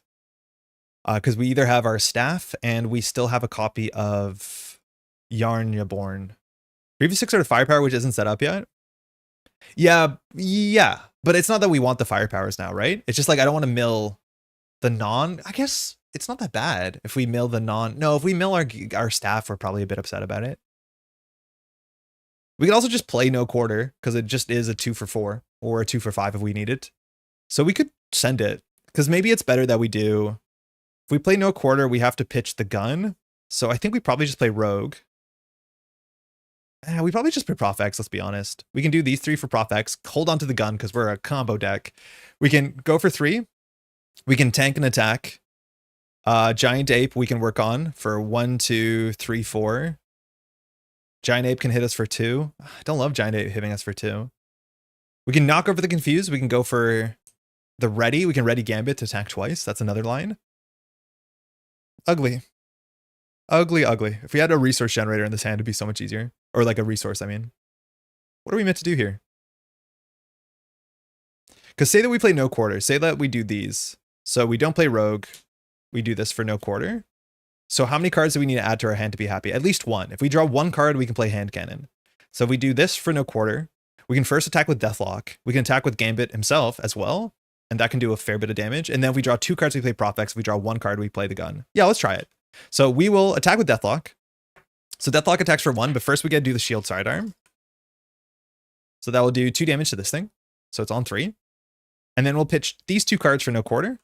We can use our counters just to see 1 more card, because here we'll be looking at, we'll attack with Gambit first. So we'll look for a lot of cards. So now we're attacking for 4 damage. Let's make it 5 damage. I think on average that draws us at least a card. So no quarter will imbue it with charge the card or throw the card. And so now we're attacking for 5. So we do damage to Giant Ape. I think the when defeated happens first. For each point of excess damage. No, I think excess damage happens first. Does anybody know what happens first? It's still random, so I don't think it really matters. But in theory, now we can discard the top 4 of our deck and add aggression cards to our hand. So again, we did 4, 5 to 1, so we do 4. Not an aggression card. Not an aggression card. That's an aggression card. Not an aggression card. So a bit of a bummer, but at least we can now play our gun. Now the Giant Ape fires, so in theory, if we did on the other order, would it be worse or better? I don't know. So then we have to discard the special, which is discard 3. We get rid of Creole Charmer, a Molecular Acceleration, and a Firepower. Okay. Ape is gone. And now we'll just play 2 for the Hand Cannon. So we have 2 guns now. So our 2 weapons. I think we've seen 2 Firepowers so far. This thing we can exhaust to do more damage with our basic attack. So we've seen 1 Firepower, 2 Firepower. So we have 1 more Firepower. Already our Firepower can do up to, next turn it'll be 3, 6, 7, 8, 9, 10 damage. So already pretty good, as much as I'm going to be greedy and only cash out when it wins the game. That's it. Drop to 5. X-Gene, so we want to jump down if we can. Firepower, the last one, so we might just use it because it's cheap. A Royal Flush, which is some damage. Energy, so we can play some doubles here. And then we have a charged card. So a lot of damage cards. Not a great hand unless we draw a minion. This goes to 2. Dark Beast is going to attack us, so we mill 3 cards. We lose Keep Up the Pressure. We lose Natural Agility, which is one of the best cards we could have in our hand there, and a Power of Aggression. And so Dark Beast is now attacking for 3 and a card. We will block with Gambit, and then hope it's no boost. Unlikely. 1 boost, so it's 4 damage, so we take 1, and we can't ready ourselves because we end up taking 1 damage. Hey Garrett, love your videos. They're helping me get back into Champions. Thanks for the kind words. Hopefully you're enjoying getting back. I think the last cycle has been really kind of exciting. I'm not a big fan of the box, but the heroes have been really, really great. Thanks for the kind words. Evil Genius. Uh-oh. So when revealed, Dark Beast attacks you, give him an additional boost card. So I think Deathlock is going to kind of serve his purpose here to be a blocker, and we're going to lose a weapon because Dark Beast is attacking for 3 and 2 cards. This is the card that we're worried about. I do think it might be a problem. I think we might have to play less like a combo deck and just set up and then do the combo, because currently I'm playing like a full combo deck and it is catching us a bit. Like I think playing Prof X might have been a bit better there for a bunch of reasons, and instead of like holding the gun and putting it down. So we're learning how far we can push this. But here this could do 1, 2, 3, 4, 5, 6, 7, 8, 9. This could in theory just wipe us out. So we're gonna go block with Deathlock and lose the shield sidearm. So 1, 2, 3, 4, 5, 6. Oh, we have to mill 3 because we're being attacked. Power of Aggression, Lock and Load, and Yarnborn. So we only have one more weapon in our deck. So it's 1, 2, 3, 4, 5, 6. Just 6 damage. Deathlock is dead. Let's press the like button. Thank you, Manny.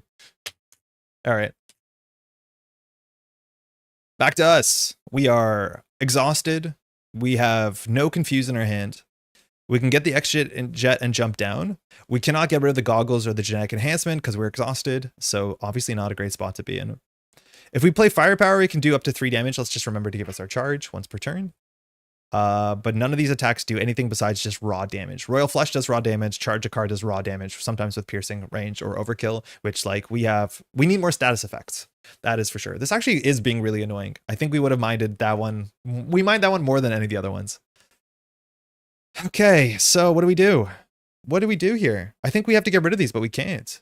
You can probably play a partial combo a couple of times before pulling the full of it. Yeah, I think that's what it's going to come down to, is that we should just do a bit of a combo. So we can play Royal Flush just to get a charge. I mean, there could be worse things. I find it really strange when cards like charged card. I feel like there's also other worse examples of this. Cards that are very clearly like ranged attacks don't have ranged on them.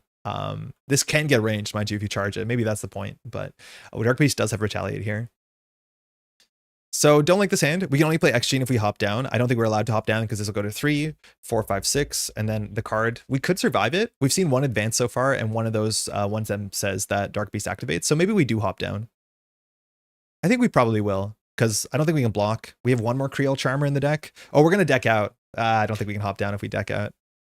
We'll take a risk. I mean, this is not going well so far, so I think we'll take a risk. So if that's the case, we can do 1, 2, 3 for flush just to get a charge, weirdly enough, and then we can play X-Gene. The other options, we can do Firepower for 3 damage, which I don't particularly like. So I think we will do this. This is absurd. I've never done this, but we're doing it. We'll play 3 for Royal Flush. We'll just place a charge counter, and then we'll do 0 damage, 0 damage, 0 damage. Oh no, we take Retaliate on all of these. We can't do that. That's 3 damage because it's actually that's only 1 attack. So we're taking a counter for 1 Retaliate. No, that's silly. Don't do that, Andre. Do not do that. Unless he's slapping you with a card in his hand. Unless you make it range. Yeah, I guess he's not even throwing it. You're right. Oh, this sucks. I've been working my way through a lot of the X-Men X-Force heroes. Really like Falcon and Winter Soldier. Yeah, they were really cool.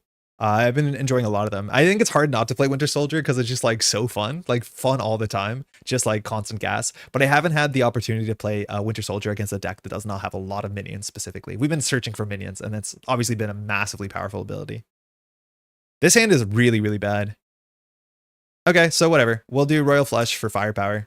We'll exhaust our hand cannon. We'll just do 3 damage with range. So we're not going to move the attack. Firepower, exhaust up to 3 weapons. It has ranged, so we don't have to deal with Retaliate, and we'll just do 3 to the villain, down to 15. I'll flip down. I will play charge the card for X-Gene. We're going to be drawing 6 cards anyway, so we're going to be decking out. I just want to check what these cards are. I don't know if people feel that you should be able to do this, but I should know what these cards are by checking my discard pile. We're going to draw all of them anyways. So is it worth keeping a double? I think it's worth keeping a double because we have the X-Jet coming up. We have a molecular to play in hero mode for the X-Jet. So this means our hand, I think, is relatively good. We can play 1 Creole Charmer and then flip up, and then we have our weapon. Dark Beast only discards when Dark Beast attacks you, fires the setting, so we won't mill any of these cards. So that's fine. I don't know why I'm shuffling that. I'll pass. So energy, we draw. Molecular acceleration. This is another one that gives you cards, and it's a double, which is nice. We have Gambit's staff. This is our last weapon. So we got through 1 cycle pretty accelerated on the basis that we're milling like 9 cards. Creole Charmer. This is a bit of confuse and a bit of a threat. We have the X-Jet, and we have Natural Agility. Natural Agility is really good. That's why we want our counters, because we defend, we get a counter, and we defend for like 6, which means with our armor, we're definitely not going to exhaust. We get an encounter card because we decked out, and we'll pass. This goes to 3. Dark Beast schemes for 3 in a card. 2 boost icons, so that's 5. This goes up to 8. We draw 2 encounter cards and hoping not for an advance or the one that says Dark Beast just pops off. So first card is Under Fire. Oh man, expert mode. Surge, when revealed, draw another card. So you do the when revealed first, the surge after. Doesn't really matter. They're random cards. Cruel Experiment. So the stats are going up a fair bit. Attached minion gets +2 health and guard. When revealed, discard cards from the top of the counter deck until you discard a minion. Okay. Probably hits a minion, right? Gank up, Master Plan. It's an ape. So this is a 7 health ape that attacks for 3. That's not good. Please, I still want to attack Dark Beast. What is this? So it's a giant ape. We've seen this before. As guard, I think our beginning has been really bad. I think we focused too much on combo and not enough on setup. And I think we're really like, our board state's probably not good enough for when we're decking out here. Time travel shenanigans. This one's not the worst. Been a while. When defeated, it has acceleration. The player who defeated this scheme discards cards from the top of the counter deck until they discard a card from the Savage Land. Yeah, reveals it. So probably going to be a minion. Only 2 threat. This will go up to 10 if we don't at least take 1 off of this or clear that. Last card, Pterosaur. Just thinking of this one. This is the one I think of the most. Pterosaur. 4 health. When revealed, resolve the special ability on the setting environment. Sorry, I forgot to shuffle my deck. So we're going to do that with a clean deck. I love when playing 3 to take 1 damage is like a completely reasonable choice. Want to see you pilot the deck again for sure. This one? Definitely give it another shot. This doesn't work. Played through the Shield campaign with some friends. I played Jubilee. She's so fun. I know a lot of people are fond from Jubilee. I don't think I had a good time playing Jubilee. I felt it was just like so dependent on status effects. Like if you play against a stalwart villain, you literally are doing nothing. Like you can't do anything. This would be a nice turn for a 1x1.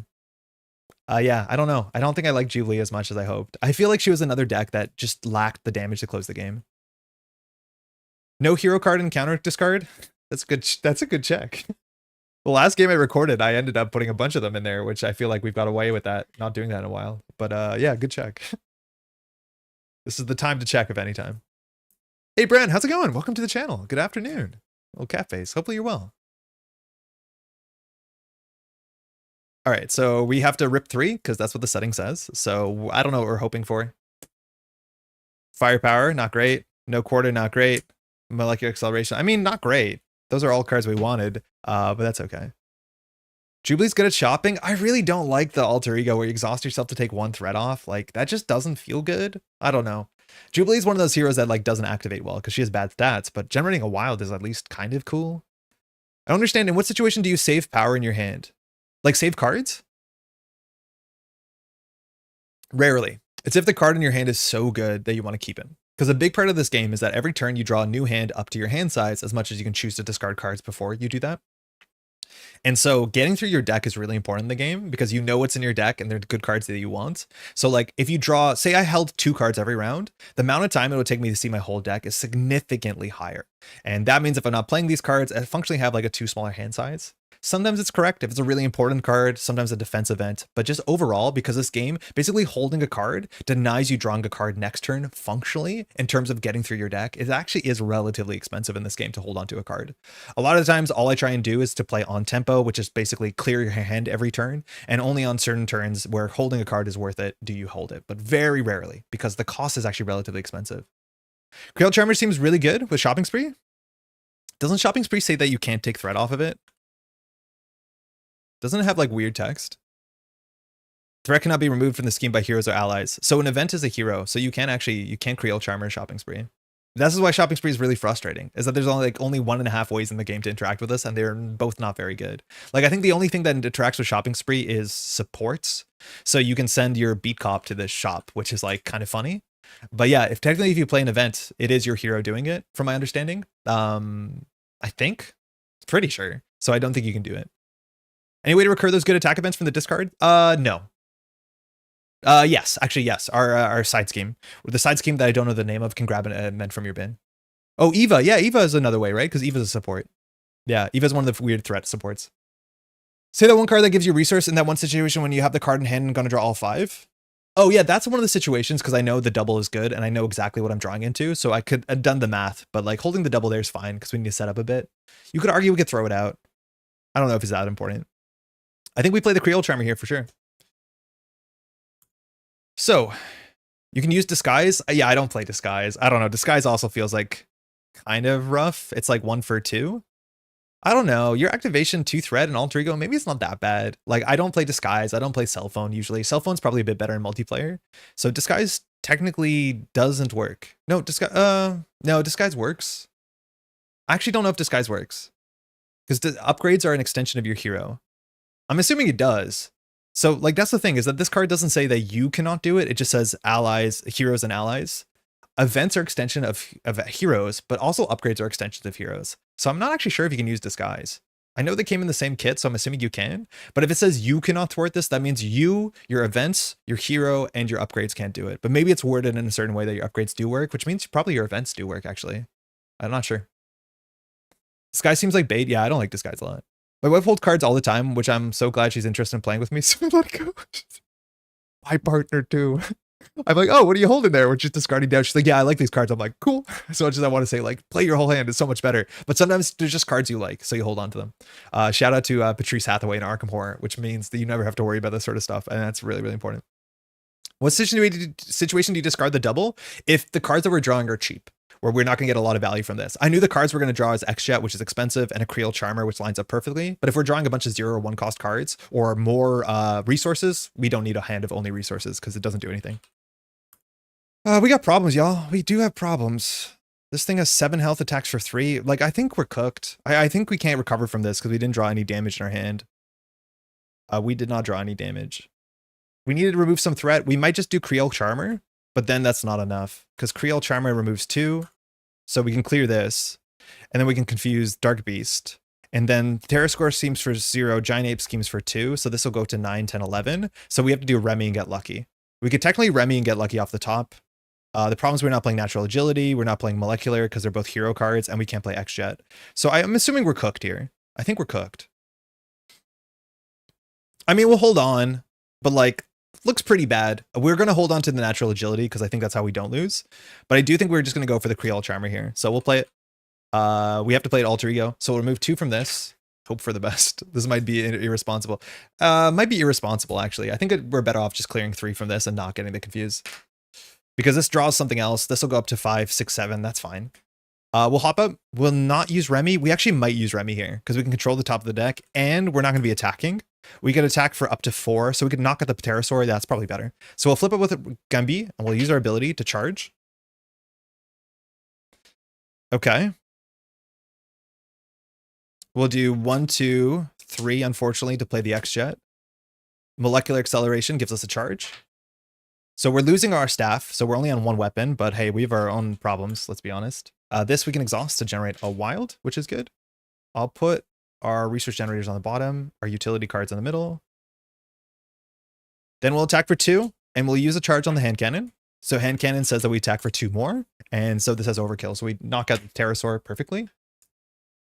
And then we'll hold on to Natural Agility, which is how we're going to block and we'll pass. So X-Jet we can't use. We weren't allowed to play the X-Jet first to help play for the Creel Charmer to hold our staff, because X-Jet you can only play for an X-Men, and you're only an X-Men when you're in hero. Otherwise, you're just a mutant and a thief in this case.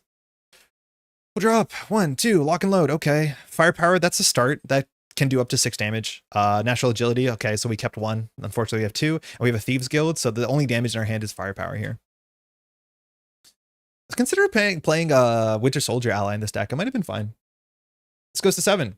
Dark Beast attacks for 3, so we discard 3 cards. We lose a Genius, a Charged card, and a Royal Flush. Okay. I do think Firepower decks can deal so much damage and desperately want someone else to be thwarting. I agree. I think that's a big problem with this deck, is that we have no thwarting, and unfortunately in aggression, I don't know how to solve the thwarting issue. There's that 1 3-cost card that does like 6 damage and extra damage. Removes threat from the scheme, and I think we probably should play that in the 1x1 slot, because I think 1x1 actually kind of overlaps already with our Royal Flush, which does a similar idea. So I do think we can make that change. I forget the name of that card. It has like, I think She-Hulk on it, but that's a really good card. It's like the only aggression card that can remove a lot of threat at once. You can play both Natural Agilities against different attacks. Yeah, we will. But it says when you defend against an attack. Wait, what? Hold on. So Dark Beast is attacking for 3 in a card. So if we play Natural Agility, aren't we defending against an attack? When you defend against an attack, place 1 charge counter and Gambit. For each charge counter and Gambit you defend. We don't have to exhaust for this, do we? Because playing a defense card is considered defending, no? But because you can't play it because it doesn't hit the interrupt, we have to be defending to hit the interrupt, right? Into the Fray, yeah, that's the one, thank you. I like Into the Fray a lot. Does this have 2 arts or no? No, just 1 art. Yeah, it's expensive, but it's very good, and it uses our charge counters elegantly. How does this work? We have to be exhausted, right? So I guess we just use our guild armor on this. So we'll exhaust to block. I think we have to. You're technically considered to defend, but this is an interrupt, so it's attached to us defending, it seems. So natural agility, we get a charge. For each counter, we have +1 defense, so we're defending for 8, which is a really good reason to play Stop Hitting Yourself. So Beast is attacking for 3, 4, 5. Village under attack. We take no damage. We'll exhaust the guild armor to ready ourselves. We know the giant ape is attacking for exactly 3. The question is, do we want to take no damage, or do we want to just take 3 damage and be ready?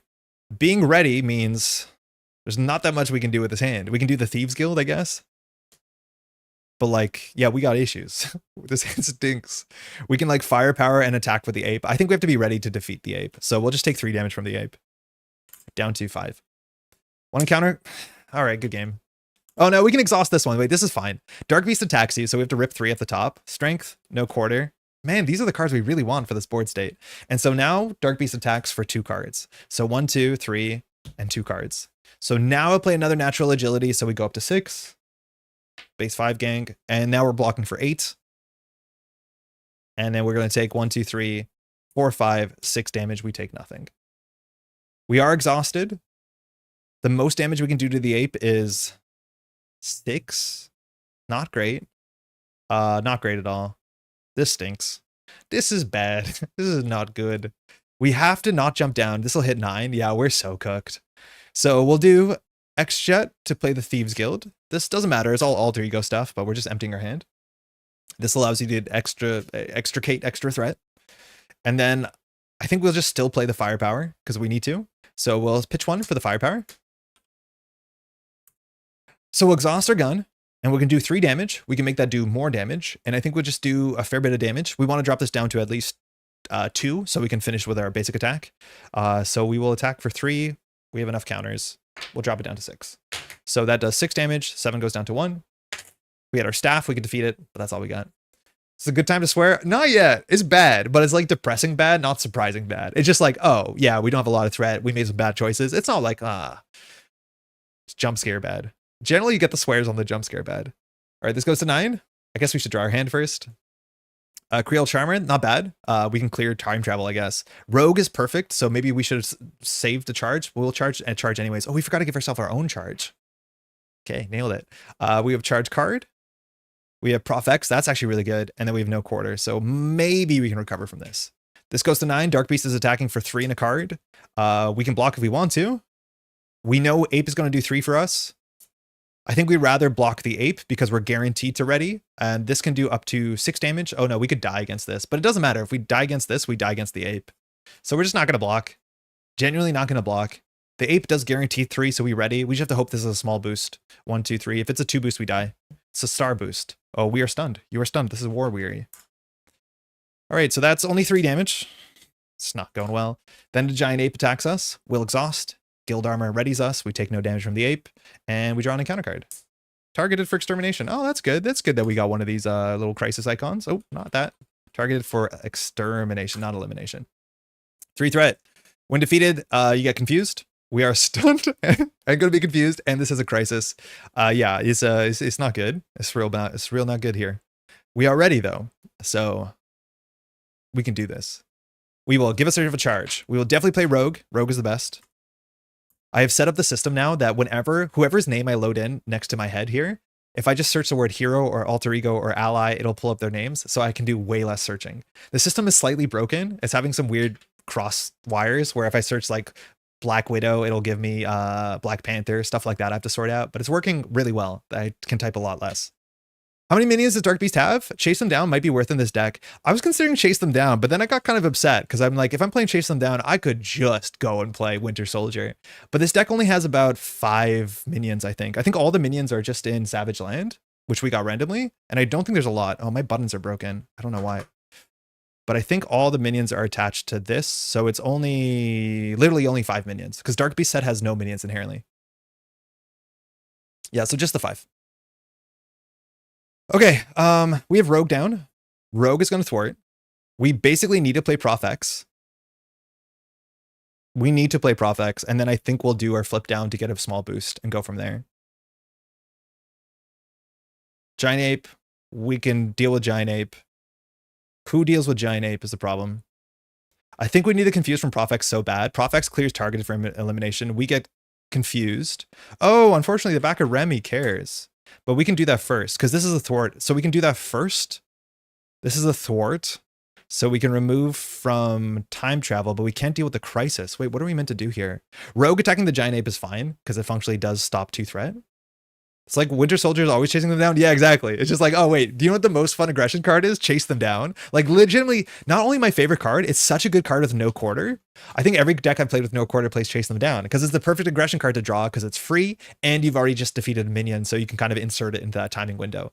Unfortunately, Winter Soldier just does that, which is hype, because that's like a fun aggression deck, but you know what I mean? It's like, you need so much effort to get to half the power. They should add more ways to thwart an aggression, just like they added more ways to bring out minions and other aspects. Yeah, I agree. I think you have to be a bit careful, because then if aggression gets really good at thwarting, but it just feels like aggression is so hard to play in solo, because there's just like access to no sustainable thwarting that it's almost a non-starter unless you play Rush or you play Winter Soldier. So that's a bit hard. This totally tanks. We'll probably end up playing Winter Soldier. We'll see. Okay, what are we meant to do here? So Profx can clear targeted for elimination. We get confused, which is a problem, because we want to jump down and clear some off of this and clear some of this with a Thieves Guild. The issue is as soon as we clear this, we get confused. So we probably have to jump down and thwart first and then just target time travel shenanigans. It probably brings in another card. Not much we can do about it. There's a chance it could whiff. The deck has some cards. There is technically 7 cards from the set that we could hit, because when we clear this, we have to discard cards until we hit a Savage Land set card. So we have 1, 2, 3, 4, 5, 6. I think there's none more. No, there's one more. I think it is a Velociraptor, which I'm not sure what the Velociraptor's text is, even what it's called. This is the last card in the deck. Quick Strike, so that's fine when we jump down. So that's totally cool that we jump down first. So we will hop down. Then we won't recover because we don't have time. We'll use Remy's text to be a thief. So exhaust Remy and look at the top 2 cards in the counter deck. This is the thwart. 0 boost, not great, but we can always put that on top. And there's a Velociraptor. Whoa. Whoa. If we had a 2 thwart here, that'd be pretty good. But actually, this means we can fire the Thieves Guild, if I'm not mistaken. Now, if I haven't done my math right, though, this means that when we clear time travel shenanigans, we get a permanent acceleration. Because I think there's no more Savage Land cards in the deck. So we'll discard this. This might be wrong. To remove 1 threat from here, because we can't clear this because of the crisis, and this will be on the top, which is a 0 boost, which will confuse, which means it'll just be a surge card, I guess. Then we'll do the Thieves Guild. The Thieves Guild says, after you resolve your Thief's ability, exhaust the Thieves Guild, remove 1 threat from a scheme. If it removes the last threat from that scheme, draw a card. This can be any scheme. Technically, drawing a card is actually not super useful because we have 3 cards in hand, and there's no way that we can play Profx and another card. So we can just clear this. This is not a threat, though, so Crisis doesn't stop it, right? Oh, no, Crisis says you can't remove threat. Patrol is you can't thwart, so we should remove it from this. So we have to do the text on this, which stinks, because I think it's going to mill the whole deck if I've done my math right. The player defeats the scheme, discards cards from the top of the counter deck until a setting that matches. So obviously, this is not it. Nice, nice, nice. I don't think there's any more cards here of that set. No. So we failed, so we get an acceleration icon, but at least we don't draw another encounter card. But I think acceleration is still going to be pretty bad, considering we're not good at thwarting, and now all those double activations are back in the deck. V-thwart, targeted for elimination. With Rogue, then you can finish with Thieves Guild. I think targeted for elimination, we're going to line up perfectly with Profx, because it is 3. That was the way that I saw it. In theory, we could have done 1 and 2, but I think Rogue is going to drop the Giant Ape, because dropping the Giant Ape functionally removes 2 threat. But actually, no, we can't do that. I think we're cooked, because this goes up to 11 no matter what. I think we just lost. Oh, we have to draw with Thieves Guild, I guess. That doesn't help. Yeah, I think we're cooked no matter what.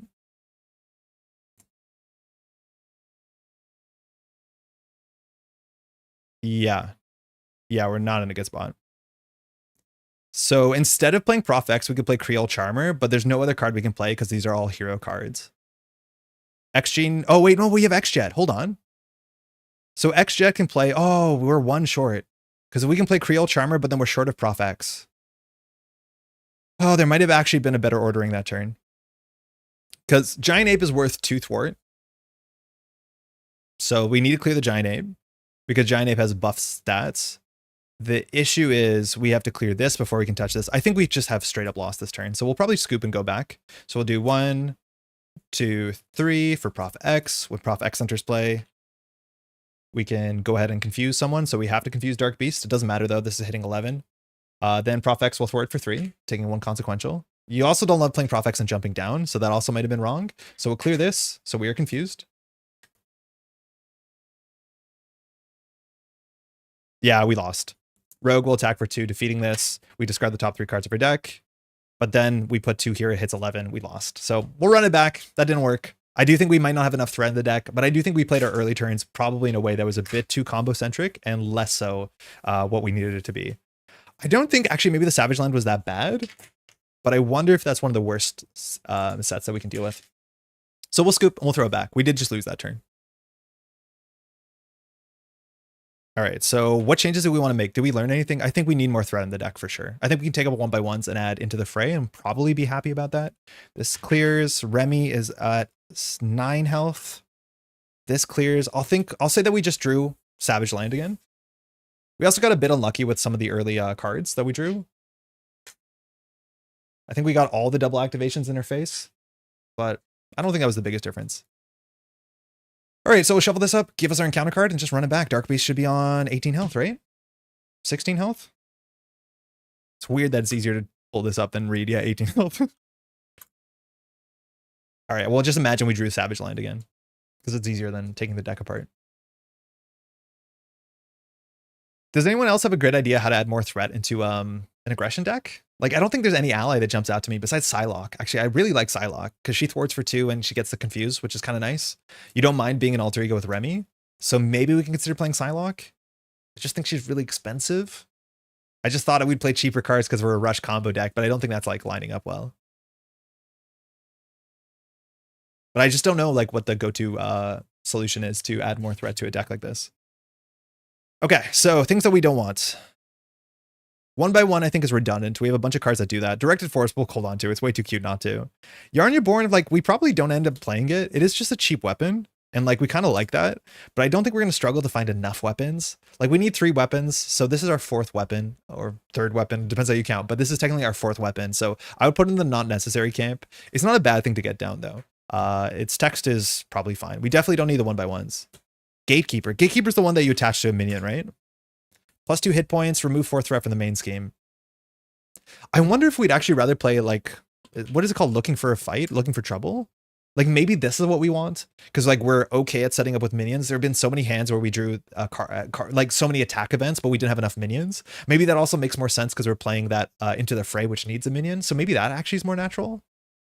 Because this is the same thing. It's basically like you discard the deck, which is damaging to the deck. The deck only has 5 minions in it. But functionally, it's like instead of having a minion, then having Gatekeeper, and then a way to kill, you just play this. And it's functionally like you preloaded your Gatekeeper while also removing 3 threat. Maybe that's better. I would see that to probably be more consistent than Gatekeeper. Shout out to the Crack Netrunner card, Gatekeeper. This card is a bit too cheesy. I'm off to work. Hope you have a good day. We'll check the VOD later. Good luck. Have fun. You got this. Thank you, Donovan. Enjoy your work on the holiday. Hopefully your closing early is appreciated. Thanks for dropping in, huh?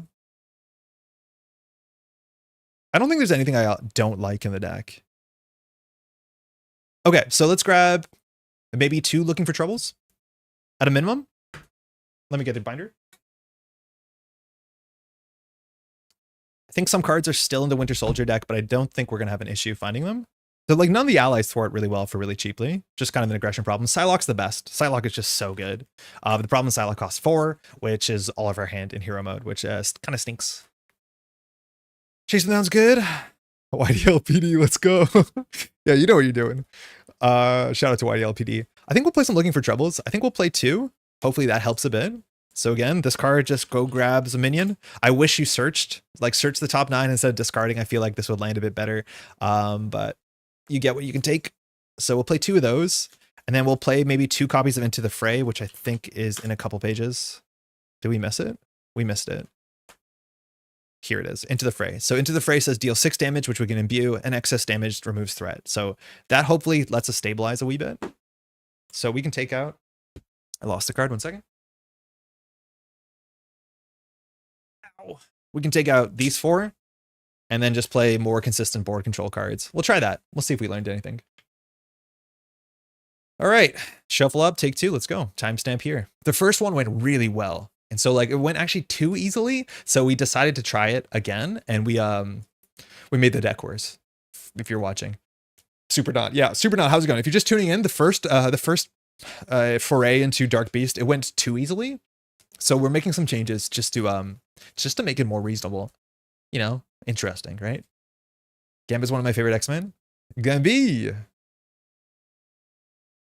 Yeah, I don't know too much about Gambit. I started watching a bit of the 92 or 94 television series. And then of course I have seen his portrayal in the last like Deadpool film, which I thought was great. Like clearly, what's his face? I forget his name at this point. Really cared about the character. So that's kind of cute.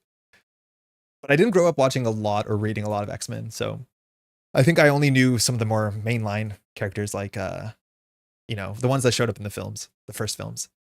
In fact, the first film, first X-Men film, I think this might have predated my living there, but the first X-Men film, the one with, you know, Hugh Jackman and Halle Berry and all that sort of stuff, the end of the film that is filmed meant to be on Ellis Island with the Statue of Liberty was actually entirely filmed that section in my hometown of Burlington, Ontario. And they just used the waterfront, which has these like sort of chains and pillars between them that looks a lot like the sort of like, you know, shore of Ellis Island, which I'm pretty sure is the name of the island where the Statue of Liberty is.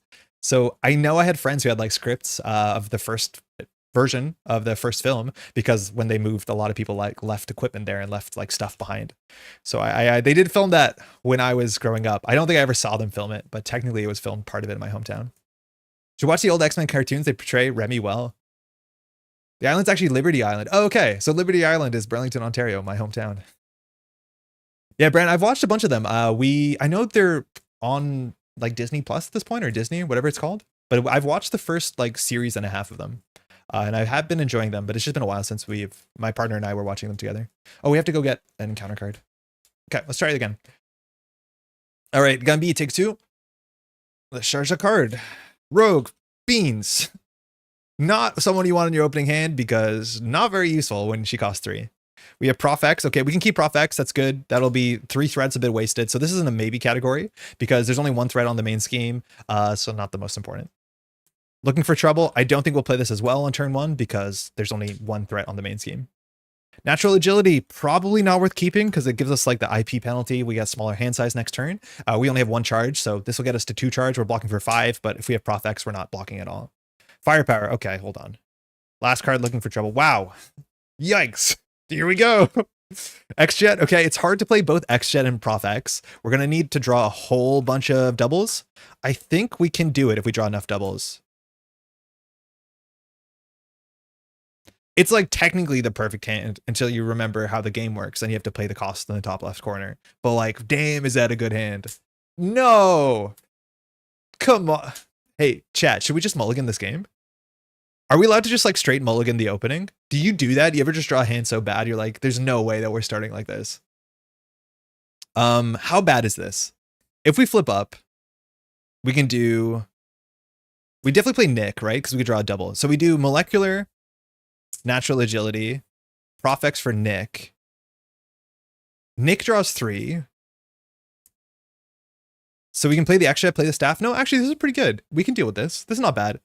It's like, these are really good cards, but luckily we can play 2 of them. And the thing is, if we have Nick, we don't want to play Prof X because we already have a blocker. So no, this is like totally cromulent. This is totally fine. I'm being dramatic. All right. Here's a fun fact. Liberty Island, the physical island, is owned by the state of New Jersey, while the statue and such is owned and operated by New York. Neat. I wonder if that's tense at all. Wait, what is Ellis Island? Ellis Island is where like the immigrants came in classically. That is not where the statue is. I'm pretty sure in Netrunner lore that the Statue of Liberty gets moved to like Boston. Like it gets moved slightly more towards the, I guess, Boss Wash. I don't know if it's in Lake Michigan or not. I don't know where they put it, but I know the Statue of Liberty in Netrunner is actually in a different place. All right, I think we get rid of the high-tech goggles because that actually was pretty bad for us. So I don't think we're going to use Remy's ability here to remove 1 threat because that's not going to be an issue. So we're just going to go ahead and straight flip up. Here we're going to charge the card. So we'll do that with our hero ability. So we're just going to get our 1 charge per turn, which I do think we've almost forgotten a couple turns. And then we're going to do natural agility. Sorry, we're going to do molecular acceleration. I wish we had more cards like this. I feel like any hero kit that has a bespoke resource is just like my favorite hero kit. So this generates 1, and we're generating 2 resources. We'll do 3, and then we'll not play Prof X, so we'll put 4 in for Nick Fury. So we have blocking down pat. When Nick Fury comes into play, we draw 3 cards. We're going to put 3 health. We'll go. Ellis Island is a separate island with several buildings on it. Okay, so Canadian ignorance. Directed Force is useless. No Quarter is useless. Into the Fray, that's perfect. They're all useless. That's okay. Just concede? I mean, it's not that bad, but like, yeah, that's technically what we'd have to do. Okay, that's good. So then we'll do 1, 2, 3 for the X-Jet, which we can play because we are, in fact, an X-Men. And we'll use the resource on the X-Jet to play our staff, which is not super important. It's the cheapest weapon we have, but this just can do some free damage, which is nice. If you play Protection Change of Fortune, Gambit Staff is really nice because this happens when an enemy attacks. So if you have a 1 health enemy that's attacking you and you play Change of Fortune, the damage happens first, the damage is canceled. It's really, really quite nice. Change of Fortune Gambit is one of the last Gambit decks I played. I'm going to exhaust Gambit to get rid of the high-tech goggles. So this will do some damage to our deck. Remind me about high-tech armaments if I forget, because it's kind of funny. So we'll exhaust this and do the setting. So we rip 1, 2, 3. I'm fine with that. We don't need to draw any of those cards. Nick Fury will just thwart for 2, and we'll pass. Pretty good setup, actually. So we draw up, we have Royal Flush, we have a hand cannon, we have a strength to play the hand cannon, we have a firepower, so we can start to do up to, wow, we can actually do a lot of damage this turn. We probably will in an energy. So not the worst. Actually, this is okay. This goes to 1. Dark Beast attacks us, so the Savage Land, just to remind you on the special, it says whenever Dark Beast attacks, you do the special in the environment, which is discard the top 3 cards. Charge card, guard armor, guild armor is good. Another firepower, unfortunate. So Dark Beast is attacking for 2 in a card. We'll block with Nick Fury, who leaves at the end of the round anyways, so no big deal. Star, you are stunned on War Weary. Annoying. Nick Fury is defeated for exactly 2 damage. And we draw 2 encounter cards, hoping for the best. Genetic Enhancement, that was our first encounter card. Oh no, we put it on the top of the deck. So this gives +1 to Dark Beast, and to get rid of it, we have to exhaust ourselves. +1 attack is probably worse than +1 thwart, so this is maybe more of a priority than the goggles. And we get a Pterosaur.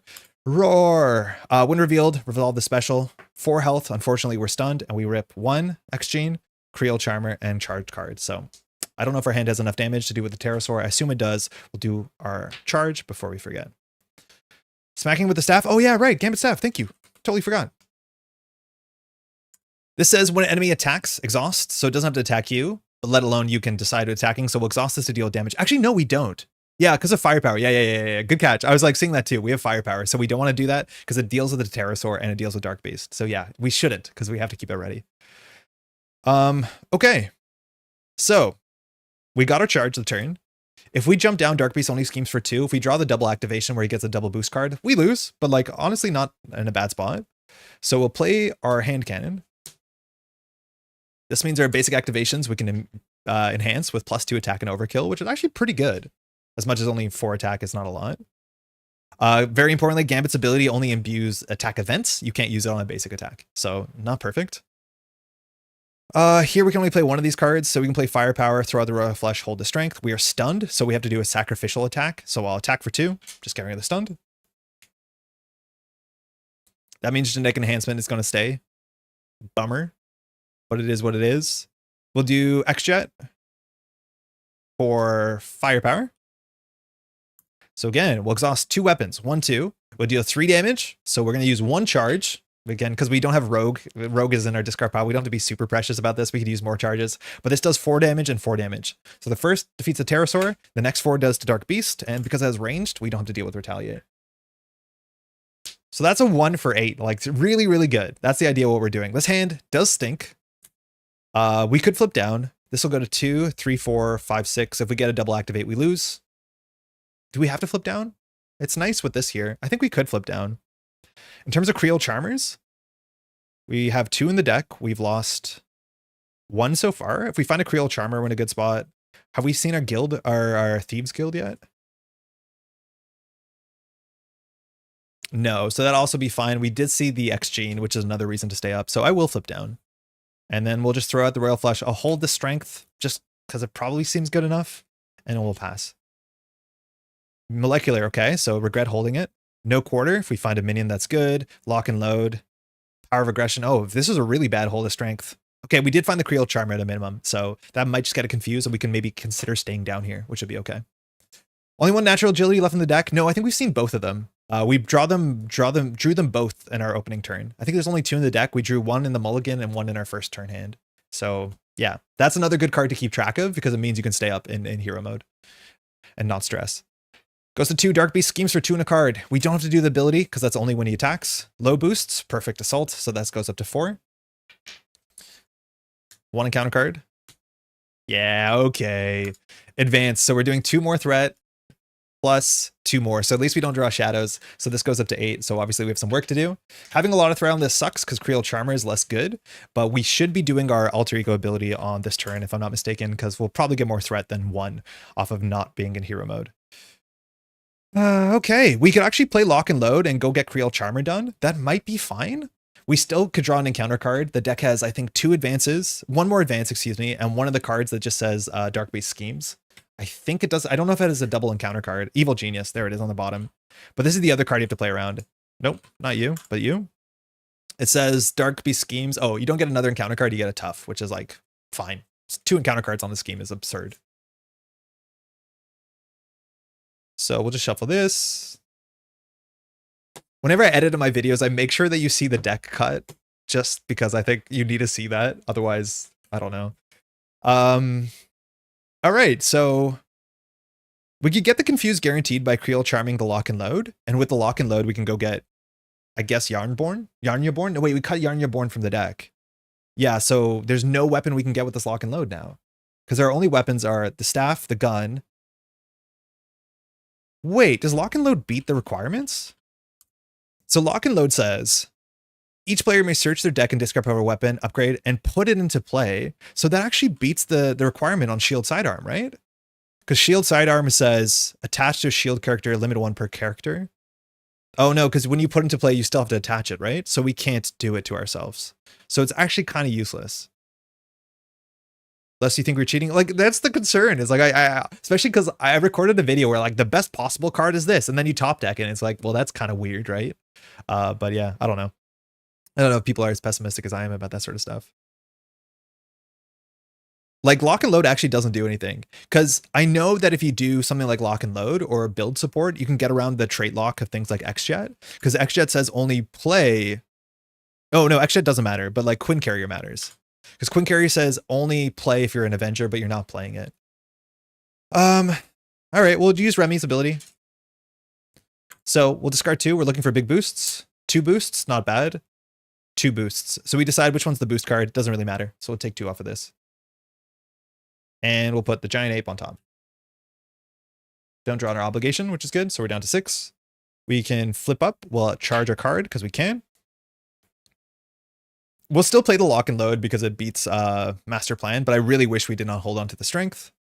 Oh, hold on. Before we flip up. Sorry, before we flip up, we have to play this because it's an alter ego card. So Creel Charmer, remove 3 threat. We did not clear it, so we don't get the Confused, which is a bummer, but we have to play that before we flip up. Then from here, we'll do Molecular Acceleration to overpay for Lock and Load, so that charges 1. We'll just put Lock and Load into play. If we clear the hand cannon, we can get it back, but this just beats things like Master Plan, and it's something we can clear. And then I think we'll just do Power of Aggression to no quarter, just to do some damage. We'll take Retaliate here, but we'll just do straight 4 damage to the villain. We don't need to boost the damage of this thing. So the villain takes 4, we take 1, and that's that. Hey, JCT, how's it going? Andre does Marvel Champions as well. Covers 2 of the games that I love. Awesome. Hey, welcome. I don't know if I assume you're new to this channel. We've been covering Marvel Champions like twice a week for a couple months now, and the channel's been growing. It's been really fun. I didn't know you play, but I've been playing this game for a couple years now, and it's been secretly like one of my favorites. We had an X-Jet. We're not going to use it. We'll pass. We know we're going to be attacked for 5, which I don't think we can just take that. We probably have to block, and then we'll Gambit Staff a damage, unless we draw Firepower. Genius. Keep up the pressure. Thieves Guild is here. That's what we're looking for. There's the Shield Sidearm. We have a Deathlock somewhere. There's an Into the Fray if we find a minion. Unfortunately, we know we're discarding a minion this turn, so less likely than anything. This goes to 4. Dark Beast attacks for 3. And a card, which we know is 5. We will block, so we'll just end up taking 2 damage. Gambit Staff will do 1 first, because we have no firepower, so the villain goes down to 9. And this is not an attack, so we don't take Retaliate. We draw 1 encounter card. If this is the one, if this is Evil Genius, we lose the game. Hunted. Okay, so now we really have to consider jumping down. Alter Ego, discard a card from your hand to discard this. Otherwise, we draw too many encounter cards. So we probably just do as much threat as we can, which is literally 0. Literally 0. I wonder if we're not meant to block there. Wait a second. We can enter the Fray Dark Beast. Deal 6. Oh, to a minion. Never mind. Reading the card explains the card. Don't worry about that. Actually, okay. I think this deck won't be able to do it. I just don't think we defend enough. We need more allies. We just don't have enough threat. Like, it's very clear that we have issues. Now, if we did not exhaust, we take 5 damage. So we go down to 2. That means if we flip down, we can do Thieves Guild and we can do our ability, which might be more relevant. Like, it might have been totally fine here just to soak the damage. We are decking out, so we're drawing 2 cards. That's not going to be good. 2 encounter cards. But I think in hindsight, we probably shouldn't have blocked there. It's obviously a bit of a greedy retcon because we saw the encounter card, but I think we're actually not meant to defend there. Because if we don't hop down, we can't do Thieves Guild, we can't clear threat, and we need to do all that sort of stuff. So I'm going to not block. Apologies if you don't like that, but I think we're going to just go take 4 more damage here. Yeah, bummer. We're down to 2. Well, I think we need to be ready on this turn. Okay. We will just simply use the X-Jet to play the Thieves Guild. So it comes in. We can exhaust this after we use our ability, which we need to be ready for. So we will hop down. First, we'll get a charge. Then we'll hop down. We're getting to use once per turn. Seems important. We can literally not play any of these cards. Besides, we can play Keep Up the Pressure, which we will. But before we commit to that, we'll use Remy's ability. We won't heal. We'll heal next turn. And we'll discard 2 cards. We're looking for 3 boosts. 3 boosts. So glad that we didn't jump down. We know now Dark Beast is going to scheme for 4. So we'll put that on top. But we revealed 3 boosts here with our Alter Ego ability. So we can remove 3 threat from this, dropping it down to 1. Now here, this is where the Thieves Guild is perfect. So the Thieves Guild says, after you resolve, exhaust this, remove a threat from a scheme, and if it removes the last threat, we can draw a card. So we're going to deck out anyways. We get a charge card, not super useful at all, but at least we know we're probably not going to lose the game next round. We have to get rid of Hunted, so I'll just go ahead and discard, I don't know, Shield Sidearm. Actually, is this Deathlock the last card? No, so we lost Deathlock earlier. So we'll get rid of Into the Fray to get rid of Hunted. Then here, we'll just play Keep Up the Pressure. So we'll just get this on the table. It has 2 threat, and when we clear this, it can set up a combo turn. I do think there's a chance if we just do 9 more damage to Dark Beast and hold on, we can blow Dark Beast up in a single turn. We're going to need another weapon, so next turn we need to clear like both of these, and if we do, we might just have lethal damage. Because already if Keep Up the Pressure fires and we draw into one of our attacks, that attack will do 4, 5, 6, 7. So on this board state, that does 14. So we need to do 9 and 14, and Dark Beast 3 has, what, 20 health? 20 health is my guess? 22 maybe? 22. Okay, so we'll get there. We can't play any, literally cannot play these cards. We can consider holding charge card, but we might be better off playing our triple attack. We can give this ranged and piercing, but I think we just want to draw more cards. So I'll throw out literally this whole hand. Stinks. Really, really bad. I think this, if it was Yarnbjorn, we'd be in a better spot. Maybe we do need Sidelock. We'll pass. 1. Our encounter cards, Master Plan. Oh, we're decking out. So this Master Plan is going to hit all our side schemes. That's a disaster. That is straight up a disaster. Oh my God, that's awful. Oh, that's so terrible. So I think we don't play this. We have to keep that in our hand. Yeah, because this will add 6 threat. 6 threat we can't clear. 2 threat we can clear. We don't need to clear this. This is useless. So at least it deals with the Master Plan. But we'll hold on to this. We won't play it. Hopefully that's obvious why, because we don't want to put 6 threat on here because we cannot clear 6 threat. 2 threat we can do if we put our mind to it. Especially with Thieves Guild and Remy's ability. Gotta shuffle. Anytime I set up at the top of the deck and feel so smart and then realize I deck out and then the whole game's cooked.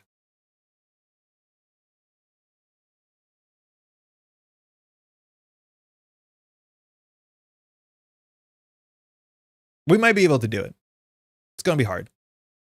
Maybe we need like some of the neutral healing cards, +3 health or +2 recovery. Those cards I haven't played in a long time, but I used to play all the time. Forget their names. They're good. 3, not what we want. 4, that's good. That gets another weapon. 5, okay, hold on there. 6, oh, God, we're drawing terrible hands. This is not good at all. Like, we have no way to spend these resources besides playing Deathlock. Deathlock can clear Keep Up the Pressure, though. So we might be able to do somewhat near lethal damage. If we had one more attack in our hand, we'd be fine. Maybe Thieves Guild does something, but we're nearly there. If the top card is good, we'll have something. Because that's a lot of resources and not a lot of ways to spend them. Okay, this goes to 1. Dark Beast Schemes for 2 more, so 3 plus a boost card. Boost card is 2 more, so it goes to 5. We draw 2 encounter cards. The first one is Master Plan from the Expert set. We know this is coming. Luckily, this doesn't do that much because we set it up this way. So this puts 4th red on every side scheme, including player side scheme. So this goes to 6, which is totally fine. It's a useless card. And then we draw the next card. Gang Up just has Surge. Doesn't do anything if you're not a hero. This is the bad one. So we can just lose to this. Not only does Dark Beast Scheme, but we get a tough status. So it goes for 2 and a card. 1 boost, another Evil Genius. So this goes to 8. But unfortunately, the tough actually kind of sucks because that stops us from like just OTKing. We got bad news. The player side scheme list is 1 in solo player. Sorry? Oh, yeah, you're right. There's a limit. I keep forgetting about that. That was in the rules of the box. We can only play 1 side scheme. So can you delete the existing side scheme? You're 100% right. There is a player side scheme limit. In solo, I think it's just 1. Oh my God, it's been a while since I've had to run into that issue, but you're right. I just don't know if we can delete that one. That's a good catch. Let me see. Yo, Brennan, how's it going? Which of these windows does it? Okay, player side scheme limit. We find player side scheme limit 32. Okay. Choose and discard. Oh, that's exactly what we want it to be. We're on 14. We got some scrolling to do. Page 33. Thank you. This is on another monitor, so I'm looking at my preview screen, so it's even smaller than it seems. If 1 or 2 players started the game, the player side scheme limit is 1. Okay. If there are ever more player side schemes in play than a limit, you just discard player side schemes until they're no longer more. That's exactly what it needed to be. That's great. Good check. Taught new people to Netrunner last night. Still lost every game. And then they're like, you're throwing on purpose, right? It's just so we feel good about the game. Brennan, that's sick. It's been a while since I got to teach a new player directly one-on-one, but it's always the most fun. I think Netrunner is such a good, fun game to teach. All right, we got issues. We got so many issues. We'll start here with Keep Up the Pressure. If we need to take threat off of this, we'll lose really quickly. Hold on, did I type in the right box? No. So Keep Up the Pressure we'll put in for 0. It clears this side scheme. So this goes into our discard pile. And this only has 2 threat. When we clear it, we get to draw a card, an attack event. We have no piercing. No, we do have piercing on an attack, but we need to grab a firepower if we want to clear the turn. I think there's a chance we'll just go for our piercing attack to get rid of the toughness. The question is, what do we do here? Do we exhaust Remy?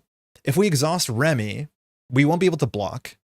In terms of the second attack from the villain, we've seen 2 Evil Genius, 1 Gang Up, and I think we've seen 1 Assault. So there's only 1 card in the deck that says the villain attacks us. So we could maybe hope that we can just put Deathlock in the way and not care about his work, health, safety. Because I kind of want to use the Thieves Guild, but we use the Thieves Guild, we're not recovering. And we kind of need to recover a bit because some of our attacks are going to probably do retaliate damage to us. So I think we will exhaust. I think we're going to do Remy's ability.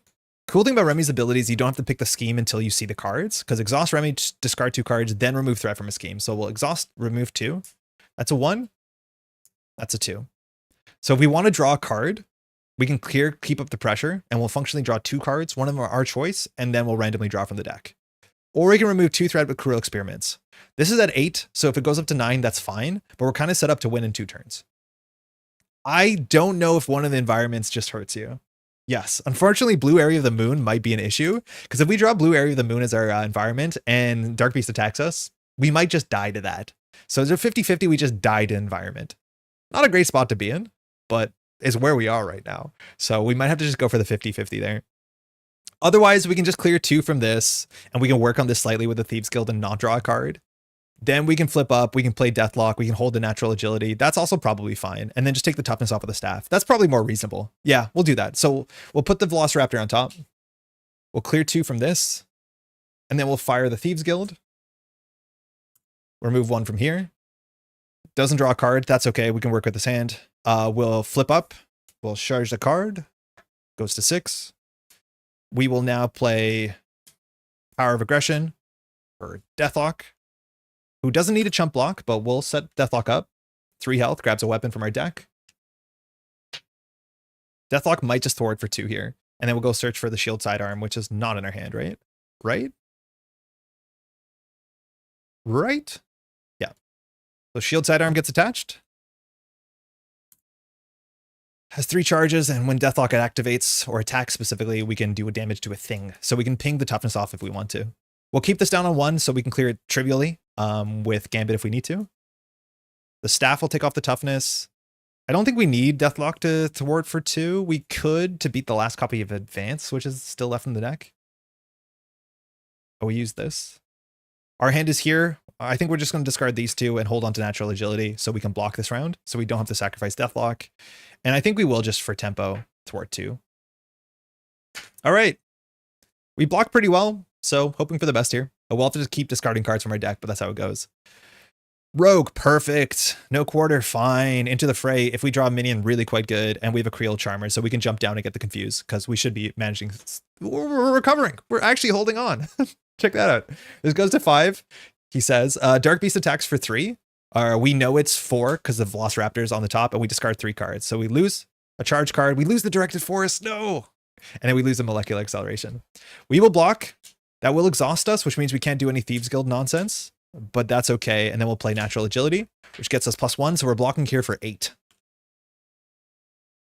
We take no damage, but first we Gambit Staff to ping off the toughness. And then we draw our 1 encounter card. Time Travel Shenanigans. This is fine. We can ignore this mostly. This just comes in with 2 threat, and when we defeat this, we have to go search the deck for the next upcoming Savage Land card, which there's not that many. Again, you can count it. It's pretty countable. There's 8 in the set. 1 is environment. So that's 1, 2, 3, 4, 5, 6. So there's only 2 more cards. One of them is a Velociraptor, and one of them I'm pretty sure is a Giant Ape. So we'll get a minion, which actually we could use that to our advantage. All right, we'll charge. We have to jump down here, I think. Went out for a bit and back now. Gambit is still on the table. We did lose the first one, and I think we're close to do the thing that we want to do. But it's been dicey. It's definitely been dicey. We'll play Rogue for free. Comes in totally free because we have all the charge counters we can ask for and more. 3 health. If Rogue deals with time travel shenanigans, we can hop down. But I think we want to hop down and play Creel Charmer, which means we can't use the X-Jet, so we have to play these 2 cards for the Creel Charmer. So I think we just ignore this. We Creel Charmer the Dark Beasts, Bogus Journey, and then we finish it with Creel, and then we get the Confuse, and then we can recover next turn. So that's what we're going to do. We're going to Rogue for 2. X-Jet's useless to us. Yeah, we'll flip down. And then we'll play the Creel Charmer with the last 2 cards. So we remove 3 threat, excuse me, from a card, and we get a Confuse off. And then we pass. I think we're going to do it. 1, Natural Agility, bummer. Royal Flush, okay, a bunch of damage. More Royal Flushes. Nick is here, which is good. We can use the cards we don't like. There's a Firepower, and then there's a Firepower. So we could... Multiple Firepowers doesn't do anything because we exhaust our weapons, That means if we grab Keep Up the Pressure, we can just go get one of our big attacks, but we might have enough. Rogue has toughness? I totally forgot about that. Why did they put toughness underneath? Generally, it's because you need to know about the cost thing, but that's really weird that there's text above the traits. That means she loses the toughness on the thwart, which if I knew that, I would be less excited to thwart. But yeah, we forgot that in every game we've played so far. Yeah, it should be a 3 HP. How's it going, Small Waves? Good catch. I totally missed that. Again, usually the text goes above, but I guess they want you to know about the cost reduction first. All right, this goes to 2. Dark Beast is confused. We see a single card under fire. So anytime I say single card, this always comes up. So we basically draw 2 cards. Good old expert. First card, caught off guard. This is probably acceptable. So it says discard an upgrade or support you control. I think I'm gonna get rid of the Thieves Guild here. It might draw us a card on this turn, but we're more likely to recover. And I think we want all our weapons for obviously the thing that we're doing. We can't lose to this. It's the worst thing here. But we had 1, 2, 3. Losing the Evil Genius there is perfect because now there's no chance that Dark Beast activates again. So that's 3 more. This goes to 5. All right, still really thin margins. I think we're just going to set up with Nick Fury. We're probably going to have to pop up to heal a bit, but I think we're on track to actually be able to close this out. Keep It the Pressure works on every event. Should be a fun turn. Exactly, yeah. So if we pop up, do we actually have enough damage this turn? Do we literally have enough damage? So let's do some math, okay? So if we pop up, we can either use Remy. It doesn't matter, I guess. We'll use Remy to clear Keep Up the Pressure. If we do that, we can go grab an attack from our deck and add it to our hand, and all attacks do 1 additional damage. So the most damage we have in a single attack is technically Royal Flush. So if that's the case, we would just go grab Charged Card, and Charged Card, if we have one, that can do up to 7 damage. So that does 8 damage. 8 damage. Dark Beast will take Retaliate 1, which is bad. Wow, we're actually really close. We're very close. I don't think we can play 2 Royal Flushes, so I think we play Nick Fury to get more damage, or Nick Fury can clear Keep Up the Pressure.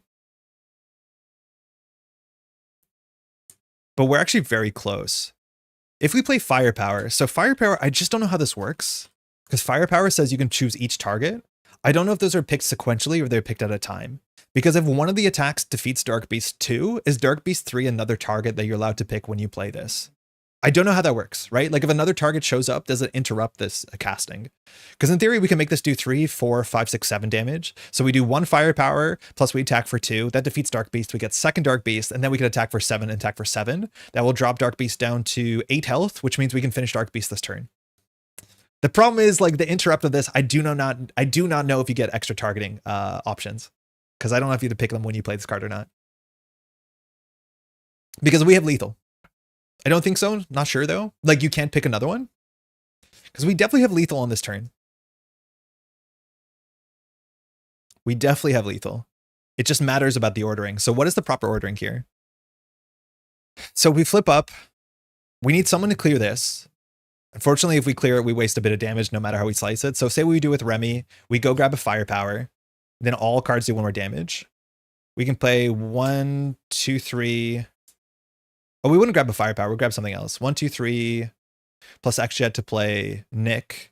We have 3 more cards in our hand. With 3 cards, though, we can't play both of these.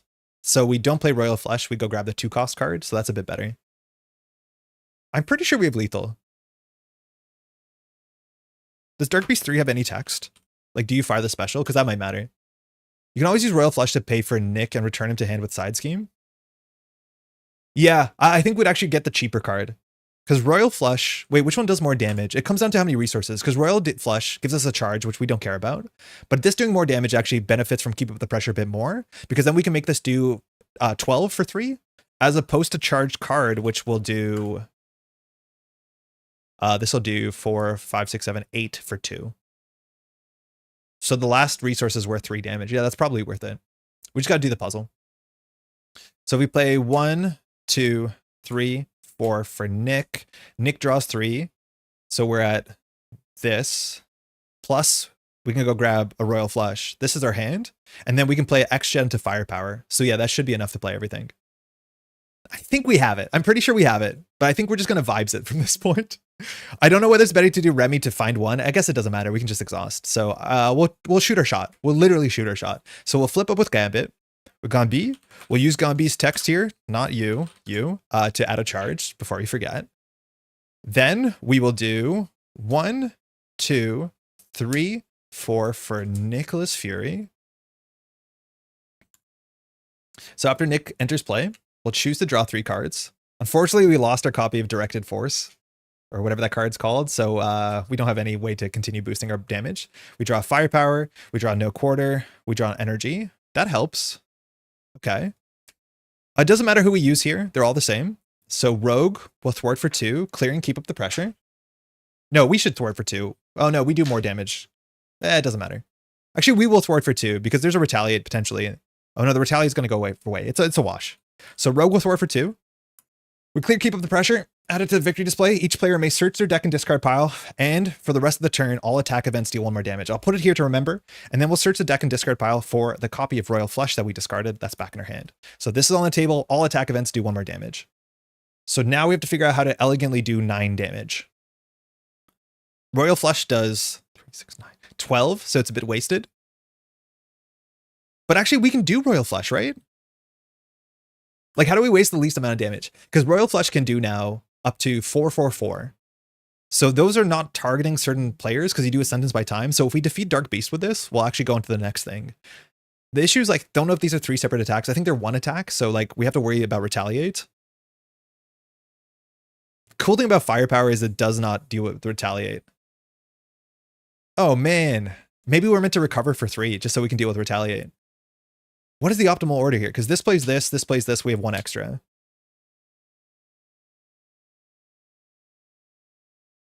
We have 1 extra card in hand. So Nick drops down to 7. Each instance of firepower does 7 damage. So it all just literally comes down to whether firepower can target or not. Charged card does 8 in range. Yeah, we could have grabbed a charge card, but then we don't get Royal Flush. Charge card does 4, 5, 6, 7, 8. It has ranged. It only does 8 though. But Royal Flush does 12. Like, it's a big difference. Firepower does 21, then you have 6 more from allies and heroes. Yeah, but it's the breakpoint. Like, this is the thing that I don't know is, can you play firepower and use each instance to fire a different character? Can you pick a character that's not there? I think you can, because you do them one at a time. Because you exhaust a weapon, shoot a shot. Exhaust a weapon, shoot a shot. Exhaust a weapon, shoot a shot. Which is exactly what we need to do, because each shot does 7 damage. So we attack with Nick, we drop Beast to 7, and then the first shot defeats Beast, and then second and third go into Beast 3. I just don't know if you can do that. My guess is you can, because for each means you decide 1 at a time. So I'm assuming that new targets can show up. I'm only like 80% sure though.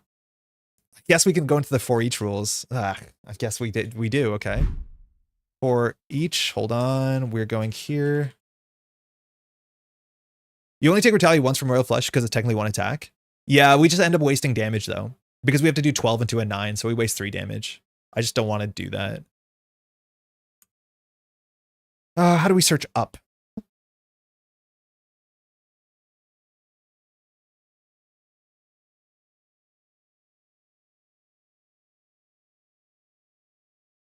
For each, okay. If an effect with the for each requires a target, that effect applies to a single target unless the for each it says choose instruction. Okay. If a for effect with a choose instruction deals damage to it removes threat, it is considered a single instance of damage dealt or for threat removed respectively. Effects with a choose instruction deals damage or removes threat. Each iteration of the effect is considered a separate instance of damage for threat removal, even if the same target is chosen multiple times. I don't think any of these solve our problem just yet. Where are you? You're here, I think. If a modular ability modifies a for each effect, that modifiers apply to each instance of for each effect. Yeah, that we know. I don't know. It's not very clear to me. I'm going to do the way that I think makes sense, that we fire it sentence by sentence and pick for each. So that means we will first play firepower. Oops. Firepower, we play for 1. It's currently doing 3 damage. Plus keep up the pressure is 4 damage. And we'll spend 3 charges, so we make it 7 damage. First, actually, we'll attack with Nick Fury, who takes 2 because of retaliate. So Dark Beast is down 2. And then we do firepower, which is attacking for 7. We're going to exhaust 3 weapons, so we can do it 3 times. The first attack, which has ranged, will hit Dark Beast. That should defeat Dark Beast. And so we advance to Dark Beast 3. Dark Beast 3 says, villain has set 22 health. Doesn't have retaliate. It says when Dark Beast attacks, resolve the special ability, when reveal a random set-aside environment and shuffle the rest of the encounter deck into the encounter deck, deal each player an encounter card. Okay, so there's 2 options here. We either have Blue Area of the Moon or Genosha. We'll do 1, 2, 3, 4, 5, 6. So it looks like it's Genosha. So this replaces this environment. Reveal a random set-aside environment and shuffle the rest of the encounter set into the encounter deck. Okay. So Genosha replaces it. This goes into the bin, and we shuffle this into the deck. So the deck is highly focused on Genosha. The villain gains steady, which you don't care about. When revealed, discard each other's setting and play. And place 1 threat as a special effect. Okay, we're up to 22. So we'll do 14 more of the Dark Beast. Yikes, this is a lot of damage. Oh my god, this is a lot of damage. Okay, so then we do 7 more damage twice, so that's 14. Villain's down to like 8.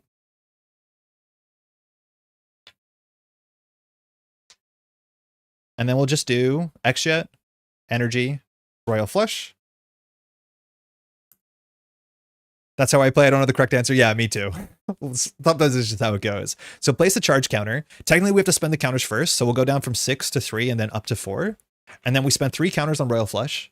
So each instance of Royal Flush does 4 damage because we're still imbued with the Keep Up the Pressure. This does 4, it does 4, and it does 4. So we do 12 damage to the villain. The villain is a -4. We did the OTK. We did so much damage in a single turn. We have no damage left.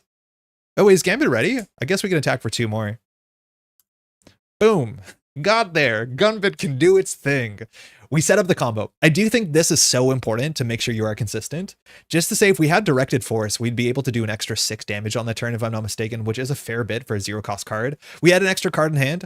There's a chance if you can't do the thing that we did with firepower, you could have grabbed charged card. I think we'd have enough damage to do that. And then you just send a charged card, and then you do the big old 21 damage to Dark Beast on the other side. So at the end of the day, I don't think it mattered. We did exactly have enough damage if we went for charged card, and we did firepower after, and we don't play Royal Flush. We lose 4 damage, which wasn't an issue because we were over 6 damage. The card handling's so smooth. I've been thinking about sleeving, but it's too many cards to sleeve and pretty expensive. What kind of sleeves do you use? Is it standard or matte? I'll show you. One sec.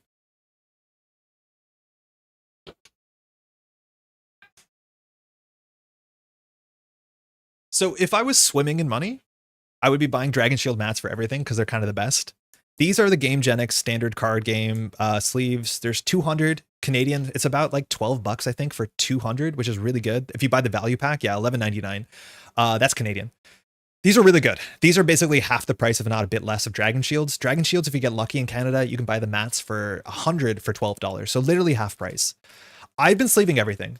And these sleeves are not like the best sleeves you can buy, but for the money, really quite good.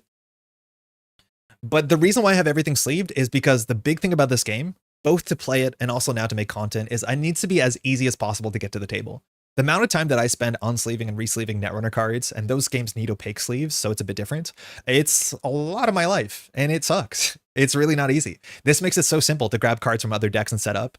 I found there's probably cheaper sleeves you can get for the money. This was like the great midpoint of like cost versus value versus like how good the sleeves are themselves. None of these sleeves, I think I've only split 1 or 2 sleeves. Some sleeves have had errors, like just marked or something like that, but the failure rate is so low that I don't care about them.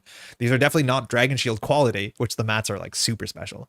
But yeah, they cost half as much. So you save a lot of money sleeving everything. For me, I was sleeving kind of like, you know, every time a new set comes out, I'll buy a pack of sleeves and that'll generally cover a box. So it adds like $12 to every purchase price. And you basically need, I think, 2 of them for like a wave of heroes. But yeah, I don't regret them. If I had infinite money, I'd go for nicer sleeves, but in due time. Sick, that worked. I'm actually surprised that worked. Very small margins. We had 2 health. We did have to do that one retcon where we decided not to block, which I think if we thought about it a bit more with the Thieves Guild made sense. But we did have the damage to blow, and we did just blow up Dark Beast. When I was trying to pick out which villain, there actually is a lot of time trying to figure out which villain we want to play each deck against. And sometimes that's tricky because there's a whole bunch of villains that do not succumb to this, right? Like fighting Zola doesn't matter, or not Zola, MODOK doesn't matter. Fighting Hela doesn't matter. Any of the ones that have like 10 health. Against the multi-villains, you can kind of just one-shot them. Sometimes that works out, like against maybe the 4 horsemen, you have enough damage to like kind of wipe all of them a fair bit. So there's something you can do to, but like you kind of need a villain that isn't too aggressive. And I thought Dark Beast would be the kind of midpoint, but Dark Beast was slapping us. A bunch of the treachery cards in Dark Beast deck are actually pretty rude. It's 442. Ooh, really awkward. Maybe we have time to do one more against another hero or another villain, excuse me, because we don't have a lot of time to build another deck. Is there any villain you think this would be interesting to play against, chat? Another player worth of health would have been so easy to deal with. Meanwhile, another player with a defensive thwart would have been incredible. Yeah, exactly. I do think another player worth of health was not an issue if we had someone who's specializing at thwarting. That would have been really, really good. Or even just blocking for us, because we had to manage our blocking, and with only like 4 allies in the deck, not that easy. As much as our defense cards are actually not that bad. I think I like her. Okay, wait. I actually can't say I think I like her changes because none of these cards came up. Yarnbjorn, we actually could have got on the table. It might have made a difference because I think we had 1 physical left over on the last turn. It is also not an attack, so not that it gets modified by anything. But none of the cards we added, like looking for trouble, like literally none of the changes we added mattered because none of those cards came up. We saw like 1 minion this entire game. Weird, very weird, but small margins. All right, 443. We have like maybe 45 minutes. I think we can do another run. One thing I wanted to shout out, because this didn't come up. This is our nemesis, right? Belladonna, Quick Strike, Toughness. Force response after Belladonna attacks and defeats a character. Place 2 threat on the main scheme. Cool. Hey, can I copy your homework? It's literally the same, but doesn't have Toughness.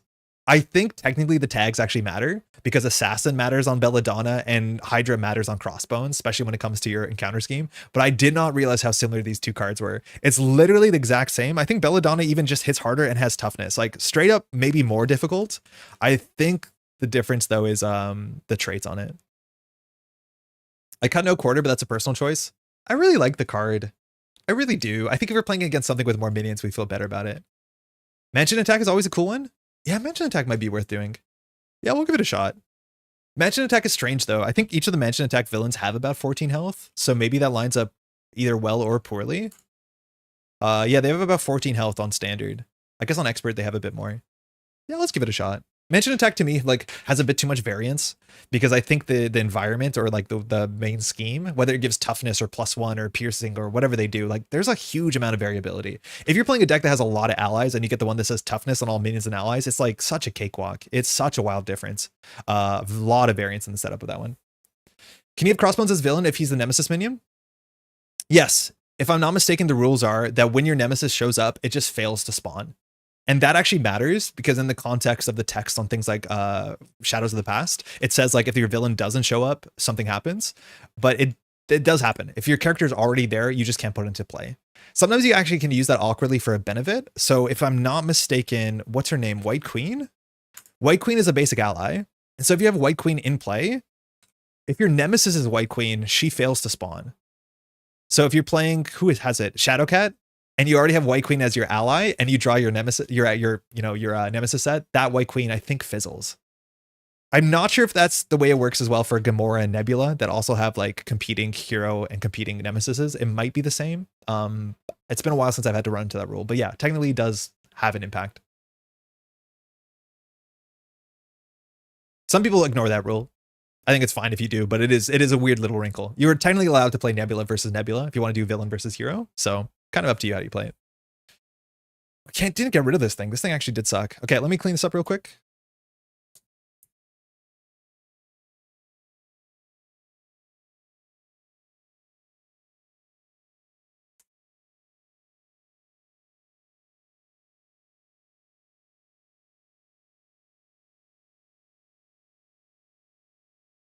Yeah. Ape. We saw none of Genosha. No surprise.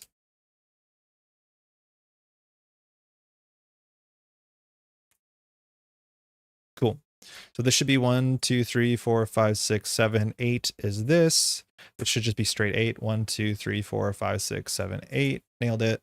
We have all of these. Dystopian is 6 cards. 1, 2, 3, 4, 5, 6. And then Dark Beast is whatever's left.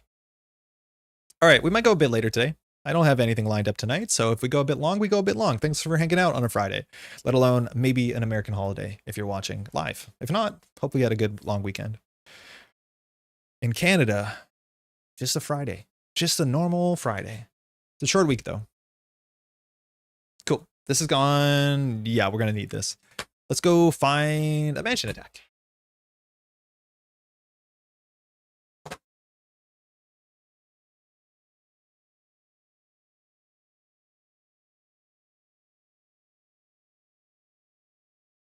Apologies, Mike. I'm going to throw a mulligan here because I looked in the box and we found Sabretooth. And I think Sabretooth is actually kind of a perfect deck for this because Sabretooth heals. But do you know it doesn't care when it heals? When you do all the damage in a single turn. So I think actually this might be okay. We have to threat a bit on round 1 to be able to deal with, what's it called? To be able to deal with rescuing our friend here. But our Robert Kelly. So actually maybe this one probably is going to be a bit shorter, which might line up with our time constraints. And I actually think Sabretooth is like one of the coolest scenarios. So let's give this a shot. Sorry if you're we didn't do mansion attack. We'll come back to it hopefully in the near future. All right, Sabretooth. Spelled this way. Villain. I like Sabretooth more. Okay, sick. We're on the same page. A villain named Sabretooth. So Sabretooth comes in with 15 health and toughness on expert. Like a really cool scenario. Very cool scenario. We have our friend Robert Kelly, which we're going to stack on them 9 hit points. We have to be blocking for Robert Kelly, so we're going to be using a lot of our defense stat. That's fine, hopefully. Not a lot of minions in this deck, so we actually might make changes to our deck itself. But Robert Kelly is super important because if he dies, we lose. I really like scenarios that have an alternate lose condition. I think that's pretty hype. Find the Senator is attached, has a crisis. It's 5 threat on it. And when we clear this, we get Robert Kelly, but Sabretooth kind of gets a bit stronger in some ways. Dead enemies don't do damage. The best crowd control is death. Yes. Cannot be healed. That's fine. Cannot have upgrades attached. Bummer. That would have been cool. Let's set our health points back at 9. When defeated, the first player detaches Kelly from the scheme and attaches them to themselves. Takes control of him, advance the main scheme to 2A and flip this card over and place it next to the main scheme. The back of this just gets you rules that tells you that the villain will be attacking you, or sorry, be attacking Robert Kelly. And then you can block and you can spend resources to ready. We're not going to play with Frightened Police because we're not playing in what's it called mode, in campaign mode, but I really like the campaign mode in Mutant Genesis. Mutant Genesis is such a good box, and this card allows you to have control of the Metro PD, which is actually a really fun card. All right. Stalked by Sabretooth. Let's see if any of the stuff works. I think I broke slightly it. So we'll see if this button works. Sick, Sabretooth. No minions. So the only minions we're going to have in the deck are going to be part of the Brotherhood. So there's, I think, 4 minions in the Brotherhood. The 4 folks that you see in the mansion attack. And then we'll have 1 big old minion, which is Mystique, because we're just going to be playing stock. I think you can, instead of Mystique, you can play one of the encounter sets that came out in that sort of age. So there's like Deathclaw, what's her name? You know, the one with the other sharp claws. And there's a whole bunch of other like really interesting splashable encounter sets that you can play. Otherwise, stalked by Sabretooth.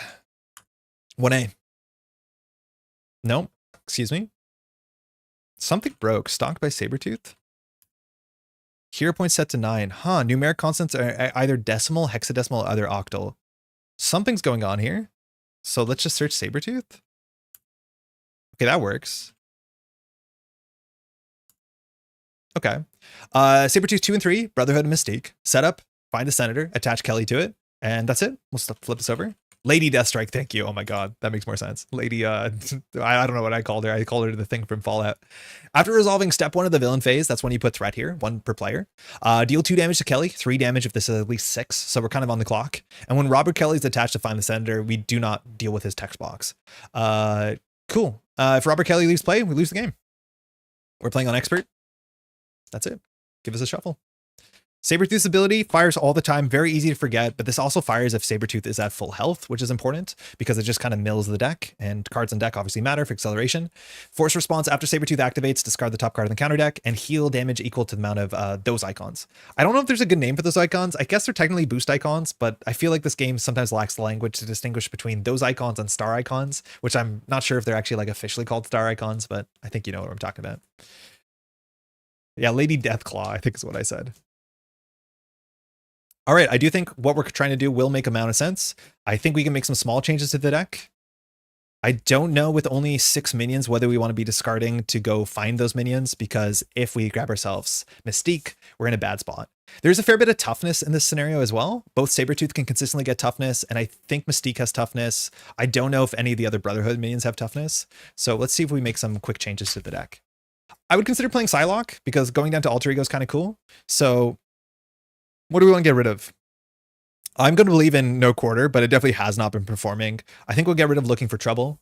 I think 6 damage from an Into the Fray will line up against the minions we can expect to see in this scenario. Yeah, another ally would be nice. There's actually a bunch of attachments in this scenario too, so maybe also go grabbing a Sunfire will be pretty good. So let's just maybe get 2 minions. Where's my, or 2 allies, excuse me. Sorry. So a really nice one, very cheap, is Sunfire, who I think is in my other deck.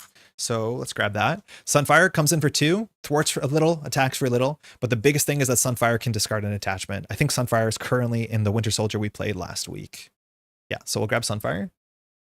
And then I don't know what else we're going to get. I don't know what other threat cards we can probably get. So maybe we'll just spend some big old resources on Psylocke. I think Psylocke is the aggression ally I play the most, and she is very expensive, but it's another aggression card. We're adding 2 aggression cards, as much as we're removing 2 aggression cards, but when she comes in, she thwarts for 2, either that or she attacks for 2, because you get the first damage off of it, and then you can get some confuses, which is nice. All right, not play this. Okay, we'll shuffle up and we'll go. Want to make sure that we didn't remove any side schemes. Yeah, we have everything in our deck. All right. It's a good thing to ask. I think I should probably poll people who are watching that if you're excited to see content on Mondays, do you want content that just focuses on the new stuff, or do you not care? Like if I upload a piece that is like, oh, here's a cool Nebula deck you can play, is that frustrating for newer players that struggle to get some of the older content that might be out of print? I'm not sure. Or is it cool to see stuff that isn't just the new hotness? I don't know. Because obviously I'm trying to make content that people want to watch, but also content that I'm excited in. And so new stuff is obviously like the exciting stuff to explore. But I would love to hear your opinion, especially if you're watching this as a VOD. All right, let's go.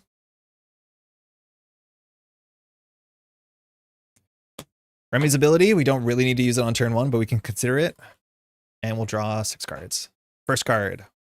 Molecular acceleration, never bad, as long as we're flipping up to hero mode, which we usually do. But this is a double and a charge. That's exactly what we want in our opening hand. No quarter, more like no shot. Make what you're passionate about. Yeah, I feel like that's probably the reasonable choice. Gambit staff, not super useful. Does take off piercing. It is a weapon though, and we want a cheap weapon because we are a firepower deck. Guild armor, that's the best card we can have. So important in this scenario because we have to be blocking a lot because Robert Kelly is our ward at this point. Charge card, don't care.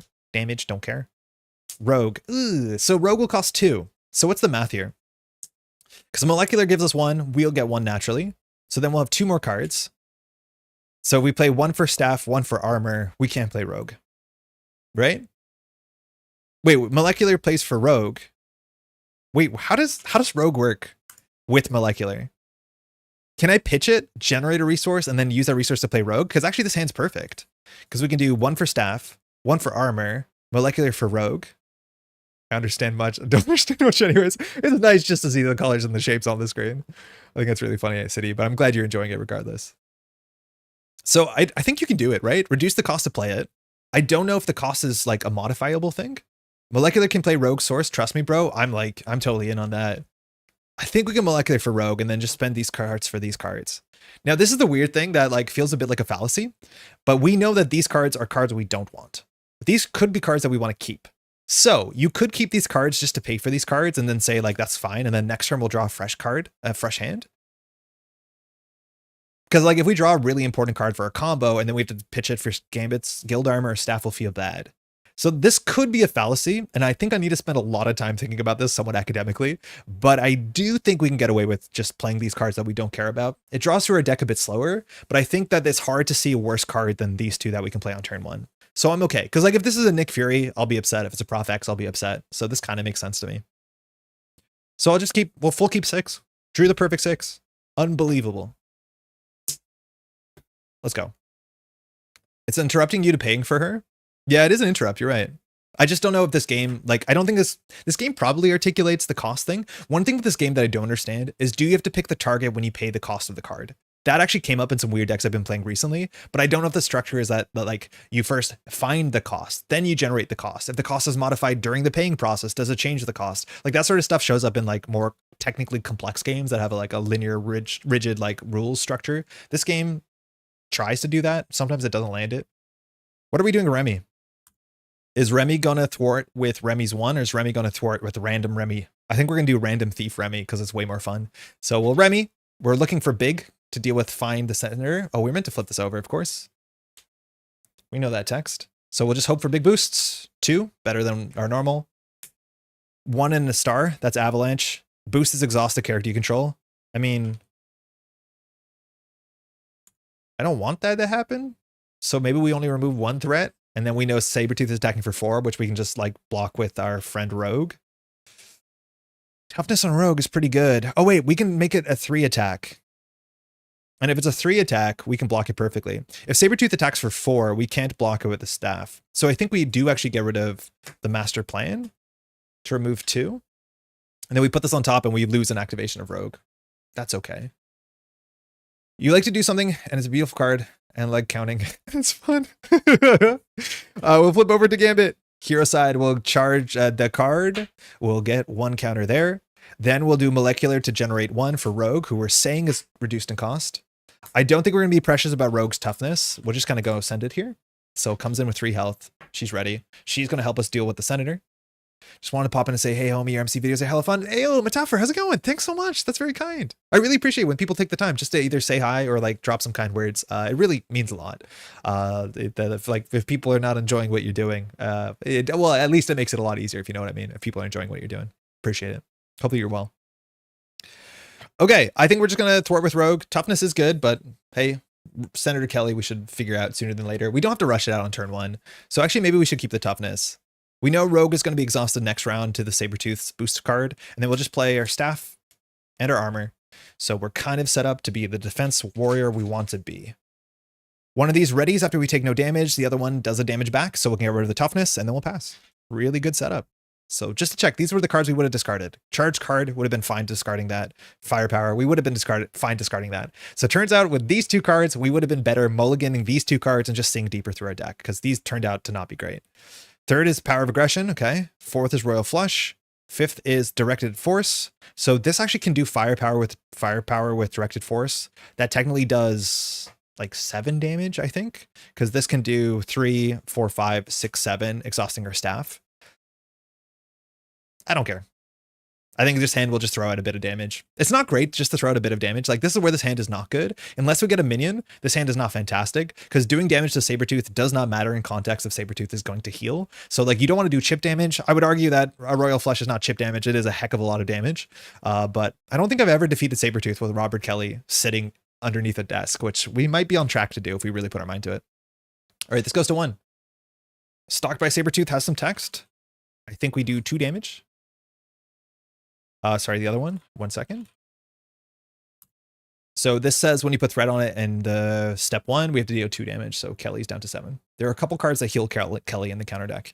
Then Sabretooth is attacking. We know it's going to be for 3, and we exhaust one of our friends because we know the top card of the deck. So we'll exhaust with Gambit, who blocks for 3. Will we use the staff, or would we rather keep the staff to do more damage? Because our hand does firepower, and then we can do charged card with piercing. So the staff does 1, but if we play this hand, it does more. I don't think we take the toughness off. I think we can take the toughness off with charged card if we want to. So I don't think we're going to use the staff here, because the staff happens first when you start blocking. So I think it's kind of fine, because we need to exhaust this if we want to play firepower. And think playing firepower is okay. Yeah, playing firepower is fine. We also could like do directed force on charged card and not play firepower. But I don't feel great about this hand. I think this hand is like really dependent on drawing into a minion. Anyways, Sabretooth attacks for 3. Avalanche says that we have to exhaust one of our characters. So we'll exhaust Rogue because we have no choice. We take 3 damage. We don't take the damage, so we ready Guild Armor. And Sabretooth fires Sabretooth's text, which says discard the top card of the deck. Sabretooth heals for 0. It's nice that we don't draw an assault there. And then we draw an encounter card, which is Sabretooth strikes. I think there's another attack, right? When revealed, deal 1 damage to Kelly. You may exhaust your hero to prevent this. I mean, it's just 1 damage, man. I'm fine. I'm cool. That's not a real encounter card. I have with Wolverine, which felt pretty thematic, just ignoring Kelly to go blow for blow with Sabretooth. Yeah, you just rush him down and say, like, I'm not negotiating, which is, yeah, very on theme for those two. Okay, weird turn here. We could just get the Senator back, which flips. I'm okay letting a bit more damage accrue on this. That's one of the weird things with Stalked by Sabretooth. It doesn't care. It really doesn't not care if Sabretooth schemes, because the extra damage only happens at the step 1 part of the villain phase. So if Sabretooth just like, we flip down and Sabretooth jumps a lot of threat on here, it does not matter as long as we free Robert Kelly next turn. So it's kind of fine, right? It literally does not matter because it only cares on step 1, which will happen before Sabretooth activates. So I think we'll just throw some damage. We'll charge as we do. Yeah, we'll throw some damage here. So we'll do, first we'll do the piercing. So we'll do charge card for 1, 2. So this does 4 damage. We want to imbue it with piercing. So we'll spend 2 charges, which is fine. We've already played Rogue. So this will do 6 damage with piercing. So toughness takes off and we do 6. Villain goes down to 9. Then we'll play firepower. We'll exhaust the staff, and this will just do 3 damage because we're exhausting 1 weapon. We're not going to make it do more damage because it's not worth it. And so that will do 3 more. Villain's down to 6. So we did more damage not exhausting the staff. We can attack for 2 if we want to. That will drop Sabretooth to 4, and then we can hop down. That seems kind of fine. Otherwise, we can thwart for 1, or we can recover. None of that matters. So Gambit will just do a basic attack for 2. Down to 4. Pretty good. Sabretooth will, I'm pretty sure, heal whenever Sabretooth activates, even if Sabretooth is scheming. So that's okay. I think it's after Sabretooth activates. So we'll flip down. Down here we'll pass. Draw 6. It seems like it's going well, right? Right? Exchange, perfect. Into the fray if we find a minion. Into the fray if we find another minion. Power of aggression for the into the fray if we find a minion. No quarter if we find a minion. And Prof X if we don't find a minion. What a balanced hand. This goes up to 2. We have to do 2 damage to Robert, who's now a bit wounded. We made fun of him taking 1 damage. Sabretooth schemes for 2 and a card. No boost on assault. This goes to 4. Sabretooth discards to heal. 2 heal, pretty big. Goes to 6. And now we'll find a minion. Damn. God, I hate this card. Exhaustion. Exhaust your identity surge. Our activation is not super important, but we found a minion. We did it. Oh, not a good minion, but we did find a minion. 9 toughness. That is a really big number. And its attack and thwart is equal to Sabretooth. Mystique will copy that. So toughness might be an issue. We have to take 1 threat off Find the Senator. Otherwise, Robert Kelly is going to take 3 damage, which is not a great spot to be in. So kind of awkward. Kind of a bit awkward. We are exhausted. His health went to 6. Not the main scheme threat. Oh my God, you're right. You're right. Yeah, he heals. Huge catch. Villain restore 2. Yeah. Very, very good. Yeah, Mystique's not good here. I wanted a smaller one. 9 health toughness is like kind of a bit much if you ask me, but I think we can figure it out. So we definitely flip up and we definitely charge the card. So we can do 1, 2. This will do up to 6 damage. We have no good way to interact with the piercing without doing a basic attack. We could play X-Gene, but I think there's a chance we have to do no quarter into the fray. One of us has to deal with the Find the Senator. That's the problem. I think if we do Find the Senator, we draw like an encounter card and then flip to round 3. Stage 2, which is fine.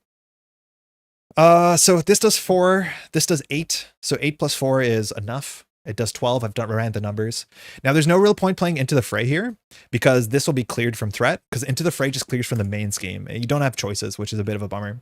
The cards that are balanced off only the main scheme versus side schemes, I do not know what that's worth to the developers of this game to be like that makes the card 1 cheaper or not, because that is definitely worth something. The flexibility on things. I think I played Ever Vigilant wrong in the last gameplay. Someone kindly pointed it out, but the fact that this is only the main scheme does obviously make it a bit worse. I wonder if it had to cost 1 more if it was going to say any scheme. I do like cheap cards. So I think we're just going to attack for 2. To take off the toughness. There's no way to give us piercing. Oh no, we're exhausted. We have to do with Rogue. So Rogue will take 1. Wait, no, that's bad. Oh, that's actually really bad.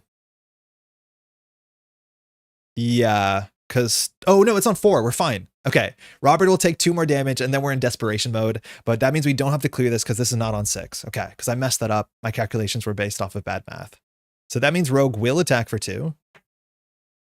Crisis means we can't clear this. So Into the Fray doesn't matter. So we should go for a big no quarter. Takes the toughness off. I think we already charged the card. So then we'll do... We could do Prof X to ready us. That does less damage than Into the Fray. So we'll do 1, 2, 3 for Into the Fray. It's just a 6 damage, so 9 goes down to 3.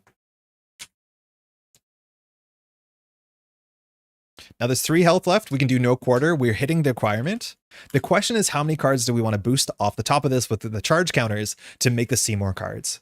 We know that we have about, I think, 17 cards in the deck that are aggression. We have 1, 2, 3, 4, 5, 6, 7. So there's like just about 10 cards, 9 cards left in what's probably like 25 cards. So we discard 2, we might get 1 card. I don't think we actually need the cards. It's not likely that we can do anything with a single card. So I think we'll just do a no quarter into Mystique for 3, defeating Mystique. And so we can choose to discard the top card of the deck. Oh, it's not optional. So we have to discard a card. Huh. Have we drawn any of your defense cards? Those are reasons to preserve our counters. We haven't. So I think we'll just preserve the counters. So we'll discard 1. It's not aggression. It's the Thieves Guild. We lose it. And we'll pass. Drawing up to 6. Sorry, to 5. Mutant Agility. That's the one we're talking about. Strength. So we would have totally whiffed if we spent our counters. Energy. Please get something expensive. Not that. You can't play that. Charge card. Not a good hand. Not a good hand. That's sometimes the issue when you play these aggression decks that are like so minion dependent is you draw into like really clumsy hands. I think the shield sidearm might not be worth it. There's a chance that we can just go out of the way to play the other Deathlock because the other Deathlock means we can just play other weapons that are a bit more like applicable. And we actually like the stats on the other Deathlock a bit better than the aggression one. It kind of competes with our no quarter that wants us to play a lot of aggression cards, but that actually could make some sense. This goes to 5. Robert's a bit wounded, going down to 2. Sabretooth is attacking for 2 and a card. I think here we will just natural agility while we're defending. We will use Gambit Staff to ping 1 to the villain.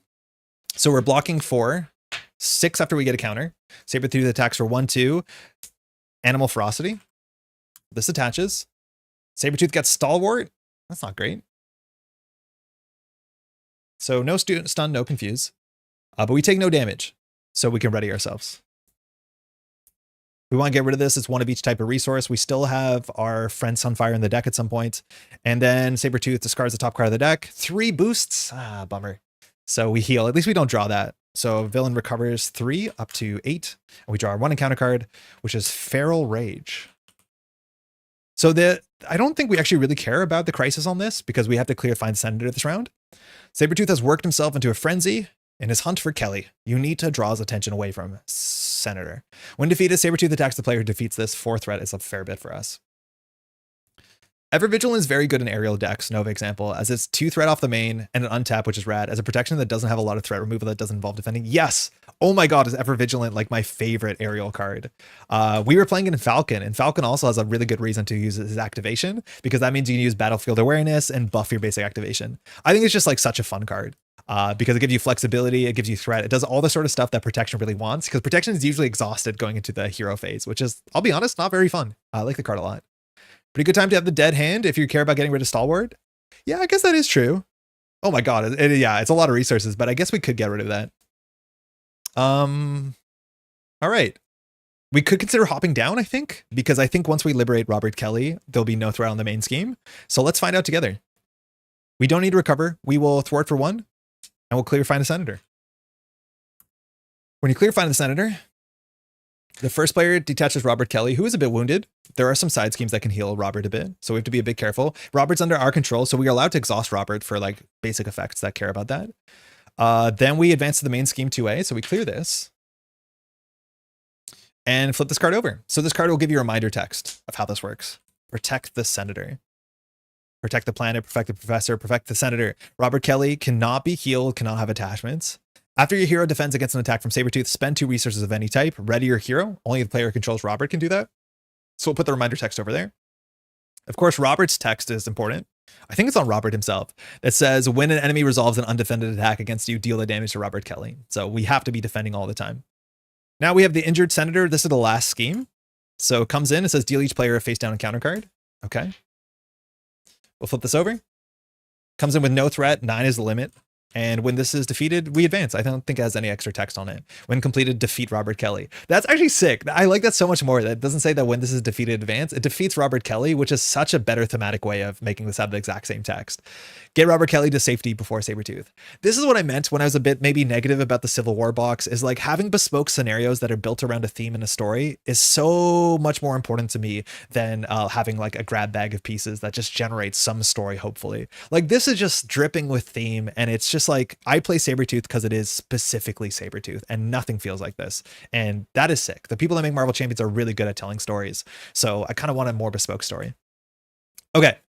Our hand does do nothing. We don't want to do any of these attacks, really. We could advance Sabretooth, actually. I think we have enough damage. This does 4, 5, 6, 7. We're slightly short.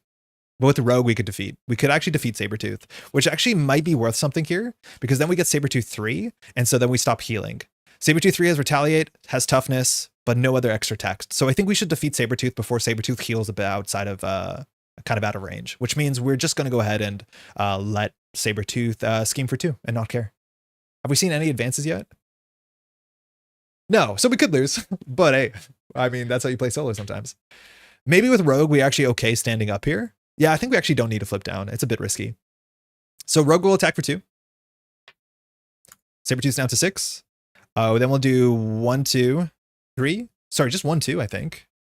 Yeah, for a charged card. So we just need to spend 2 counters to make this do 6 damage. It has ranged and piercing, but that defeats Sabretooth 2, so we go to Sabretooth 3. Sabretooth 3 comes in with 18 health, so we're getting close to an OTK. We have only 1 weapon so far. With the second weapon, we might be able to get there. Villain set health to 18. Retaliate 1 and Toughness. This attack had piercing, so I don't have to worry about whether Retaliate hits us or not. I think it does technically compared to the rules. There's also some reason to do small amounts of chip damage to Sabretooth, because a bunch of the Sabretooth cards hit you harder or draw another encounter card if he's at full health. Bummer here is we can't get rid of the ferocity, and we can't play the shield sidearm because it has pretty rough text. The more I play this, the more awkward it actually is. Robert Kelly is not shield, unfortunately. I think we can't give him attachments regardless. So do we hold this double? Why would we hold this double? The double, if we held it, could get us to Nick. It could get us to X-Jet. I think that's the expensive cards we would hold the double for. I think those are maybe worth it. If we don't hold the double, we see one more card, which gives us closer to finding a next copy of Natural Agility. I think we'll risk it and hold the double here. We'll pass. Strength. Lock and load. Molecular. Firepower. Keep up. Oh, Jesus. I don't think we should have kept the double anymore because that is awful. That is really quite bad. Just an unplayable hand. I don't know what's happening. We just have so many cards that are cheap and then so many cards are expensive. And if you draw a bad hand, you draw a bad hand. Pretty good time to have dead hand if you can get rid of Stalwart. Yeah, I know you were saying that for last turn. Maybe that's the same case this turn. This goes to 1. Sabretooth is attacking for 2 and a card. If we don't block, the damage will be done to our friend Robert and we lose the scenario. So we could defend here for 3 and hope for a small boost. If this is a small boost, we can use the staff. I think we don't use the staff. I think we rather firepower the staff. So I think we will block because our activation's not that useful. And Rogue will do more thwart. So attacking for 1, 2, 3, perfect. So we're not going to use the staff, but we'll ready ourselves with our armor. Then we draw 2 encounter cards. First encounter card. Metamorphic Mayhem. Ooh, I typed absolute salad into that. So this is the one I think that shuffles a bunch of cards back. So it gives an amplified. That's not good. Has 3 threat on it. When defeated, the player who defeated this shuffles each shapeshifter card back into the deck from the discard pile. We haven't seen a lot of shapeshifter cards, but the worst one that we've seen is Mystique, who's not a shapeshifter actually. So all we've seen is 1 shapeshifter surprise. You actually have to watch out for shapeshifter surprise. It can just lose you the scenario. It's only happened once or twice, but it's something you should see coming. It is pretty frustrating because shapeshifter surprise, it shuffles into your deck. And when you draw it, you have to discard like a support. Oh no, I'm thinking the other one. So there's another Mystique card that says when you draw it from your deck, you have to discard either a support or an ally. And if all you have is Robert Kelly, you just lose the game. So you have to watch out. It's not this one, but Amplify's not great. Oh, sorry. Sabretooth was meant to discard a card and heal. It's a random card. So we discard a star and heal, but we had to do that because Sabretooth activates. Forgot that. Sabretooth strikes. We might actually have to deal with this. So 1 reveal, deal damage to Robert Kelly. You may exhaust your hero to prevent this. Putting Robert Kelly on 1 health is not good. Our activation is not super useful. We'll heal Robert Kelly for 1. All right, it's back to us. A lot of things going on. I think we're trying to win before we thread out because I don't want to deal with this Feral Rage. So if that's the case, Firepower does not have piercing. We have no good way of doing piercing. We can only play one of these side schemes. Keep up the pressure is more important. We have no mental icon, so we can't get rid of Ferocity, which stinks. If we jump down, this will go to 2. Sabretooth schemes for 3, 4, 5, an unknown card. We could just lose to that because we've seen no advances. That's not great. We'll charge the card before we forget. So I think Rogue just attacks for 2. We're not going to deck out, but I think we have to take the toughness off because I don't think we're interested in dealing with any of these things. So Rogue will attack for 2, taking off the toughness. Dies to retaliate before consequential, if that matters. Oh, we had doubles. We could have actually just ready ourselves regardless, but we didn't need to. Then we'll play Molecular Acceleration for Firepower. I don't think we'll imbue this attack, so it'll charge, and then we'll take 3 damage to Sabretooth. It has range, so we don't have to take Retaliate. Fine, down to 15. We'll be healing for sure. We have to exhaust our weapon. Then I think we're just going to go ahead and play Keep Up the Pressure. This is our most important card, because once we clear it, we can go get a card and all our stuff does more damage. It only has 2 threat on it. I think I might hold on to the strength again. It obviously hurt us that turn, but it can't hurt us again, right? And I'll pass. 1, 2, Creole Charmers. So there's Stalwart, so not the best, but it is 3 threat, I guess. We have Psylocke, that's probably a bit better. Nick Fury is even better, and then we have a hand cannon, so that's our second weapon. Again, if we do keep up the pressure, we can go find our firepower. So if we have a firepower, we'll have enough charges. So if we play a weapon, get rid of the keep up the pressure with Nick, how much damage can we possibly do? We can attack for like 2.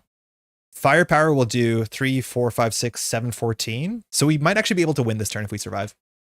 Oh, wrong pedal. This goes to 2. Sabretooth is attacking for 2 and a card. We have to consider blocking here, so we will just block ourselves. See if we take any damage. It's actually 3 because of the amplify, so we're likely to take damage. We don't. It's advanced. That's perfect. So Sabretooth attacks for 3. We take no damage. We need to keep Gambit staff because we want to exhaust a weapon, and we'll guild armor to ready. And then Sabretooth will heal, hopefully nothing. 1, fine. 1 encounter card. Medical emergency. Okay, actually totally fine. Not something we have to deal with, but this is the card we're talking about that heals the villain. Oh, I saw another medical emergency there for a second. So this comes in with 4 threat because of the hinder. It has victory 1 and acceleration. And when this is defeated, we can heal 2 damage from Robert Kelly. Welcome to the OTK tank. If we decide whether we can have enough damages. I've actually never played with these obligations from the expert campaign set. I feel like when I play expert campaign, I don't play with the expert campaign healing rules. I probably should try it at some point, but I feel like taking your health from one scenario to the other, I'll just game it and I'll just like sit there and dirtle and like heal, which probably isn't the play pattern we want to do. Okay, it's our hand. I think we just dumped this hand for Nick, and then we'll hold onto the hand cannon, and we should be able to maybe do enough damage. The retaliate should not matter here, so we'll play Nick Fury. I think vibes based we can do this. 1, 2, 3, 4. For Nick Fury, we'll draw 3 cards. We drew Natural Agility, not super useful. Sunfire, okay. And a Creole Charmer, not incredibly important. Maybe it's not this turn that we'll do next turn. Because the issue here is like we have to waste 2 damage to keep up the pressure. So how much damage do we have? Nick goes into keep up the pressure. If we play 2 for our hand cannon, the 1 card we get off the keep up pressure will be a firepower. We play firepower with Creole Charmer. The firepower, charge the card. The firepower will do 1, 2, 3, 4, 5, 6, 7. So it does 14. Yeah, we have lethal. We literally have perfect lethal this turn. I hope that we didn't miss healing on a single turn. But Nick will go for 2 and to keep up the pressure. I think it's credit or damage perfect. So each player may search their deck and discard pile for an attack event. Until the end of the phase, each attack event deals 1 additional damage. So we'll go grab a firepower from the discard pile. Cool. Then we'll pay... We're short a resource. Oh no, the gun. We're fine. We pay 2 for another weapon. Small panic there. Comes in with 3 bullets. It doesn't matter the text on this because we're exhausting it to do more damage than it normally would. So it's ready, which is important. Again, all attacks do 1 more damage. So if I've done the math right, which I hope I have, we do 1 for firepower. So firepower is currently doing 3 damage, but with keep up the pressure, it does more damage. So this is technically doing 4 damage, right? Now, because we can spend 3 charges, we can make it do 7 damage. So each instance of this does 7 damage. We'll exhaust 2 weapons, so we do it twice. It has range, so we don't take retaliate for whatever that matters. So we do 7 into Sabretooth into 7 into Sabretooth. Sabretooth takes 14 damage, and then we attack for 2. Perfect. I really hope we didn't miss a healing, but I can't believe we flew through that. We just did through enough damage. We had 1 big turn, then we just like chipped down a bit, did 1 other big turn, and then perfectly got through this. Exactly credit perfect, or sorry, damage perfect. I think this deck can do what it wants to do. I wonder if we just have to put more slots to setting up more quickly and efficiently, because some of the bigger cards that we're playing, some of the more like hopeful cards, like the 3-cost one that does attacks into the fray, that does threat, like that hasn't been lining up. My heart stops for a moment. Yeah, that worked out. We technically take retaliate 1. No, not even, because we defeat Sabretooth, so we don't take retaliate. But Nick Fury, Gambit, it gets there. Kind of sick. Kind of really sick. This Gunbit thing kind of works. Like, Gambit did 6 extra damage that turn. If we had more cards in hand and we had another attack event, that would have been fine. I kind of really want something like Resource Reserve, or I'm actually surprised we don't have a card like this. I think I want a card like, what's her name, Jocasta. If I could play an aggression ally that grabbed an attack event from my bin and just put it somewhere for safety that I could use later, oh my god, I would be so excited. Because you can set up these OTK combos a lot easier. Like, if we had another directed force in that hand, which I think we drew the directed force early, yeah, that would have been another 6 damage. No, another 4 damage, I think. Like, you can just totally pop off, especially in solo, as much as that is a rush strategy, which I don't play a lot. It works. And I will be publishing this list in the description. We'll be publishing the final version of this deck that we ended up playing, but I do think there are some villains that this lines up relatively well against. Good old Gunbit, throw the gun, not the card. All right, Aggression Jocasta would be great. Oh my god, it'd be so good. I want to be excited about Aggression allies, and I don't feel like I have been. All the Aggression allies just seem like they have the same melange of text, like when this attacks, do 1 more damage. And it's like, I don't care. Give me utility allies. I think you ask someone to remind you about high-tech weapons. Oh yeah, thank you for reminding that. I think it was just to bring up the fact that I think Belladonna is just like copy my homework, and then they reprinted Belladonna as the Nemesis in Winter Soldier, which is like, this is 3 health, quick strike, toughness, force response after defeats 2 threat. And then the other one, of course, is Crossbones Nemesis, which has the same text but less attack, and has Hydra, which actually matters as much as Assassin matters on Belladonna. That's what I wanted to bring up, because I was like, wait, I feel like I've read this exact text on a Nemesis, but it's even not as bad. What generic ready exhaust tokens are you using? It's not too distracting. It looks pretty nice.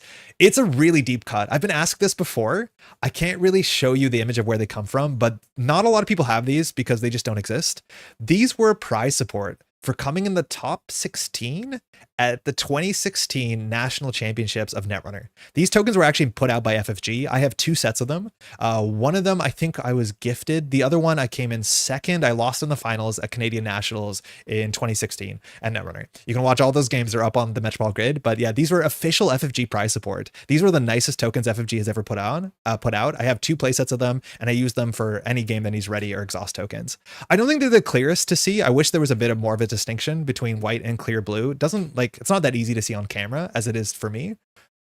No wonder it looks a bit like Netrunner. Yeah, they're technically meant to be advancement tokens, which never had bespoke tokens in the game because you don't need them. Generally, people just put their credits or flip their credits, but that's why they look like Netrunner tokens, because they are official FFG Netrunner tokens. But not a lot of people have them because obviously there's only so many nationals, only so many top 16 players. I did not win the nationals. I came very close, lost in the finals. Feels bad, but you get up and you keep fighting. Cool. That was it. That was kind of fun. Thanks so much for hanging out. We'll be back on Monday with some video. I believe it'll be Protection Silk playing against the Hood, just to try and mess things up. I've already recorded the game. Pretty sure the footage is like 1:40, so I'll probably record another one and just put up the best of the 2. That should be Monday morning, excuse me. Weekends are getting a bit busier. There might be some things going on in the channel. I'll update you if we have to change some of our timing and some of our regular scheduled content. But otherwise, we'll be back up on Monday, and then next Friday, 2:30 is largely what we're doing. I just want to say again, if you're watching this, if you're new to the channel, maybe you've stumbled across the YouTube recommendations, maybe you saw on Discord, maybe you've seen the Marvel CDB deck list write-up that I've done somewhat recently, welcome to the channel. If you want to ask questions, if you want to leave a comment, you want to subscribe, that helps a heck of a lot. We're just like going over 500 subscribers really soon. Might already have happened, I'll be honest. And if that's the case, that helps the channel, because while YouTube is already monetizing these videos outside of my control, at least I can say the money will go to me, as much as I'll enjoy those $3 a month or whatever it'll be. I think that's mostly it. If you have any feedback, please let me know. Try to make content everyone cares about, and I really appreciate people hanging out, leaving comments, all that sort of stuff. I think that's it. We'll be back on Monday. Hopefully you're doing well. Thanks so much for hanging out. Enjoy your long weekend if you're in the States, and we'll see you in the next one. Ciao, y'all. Always the awkward time where you try and find the mouse. It's like you're trying to walk away, you go in the same direction. You're like, do I talk? I don't know. Bye.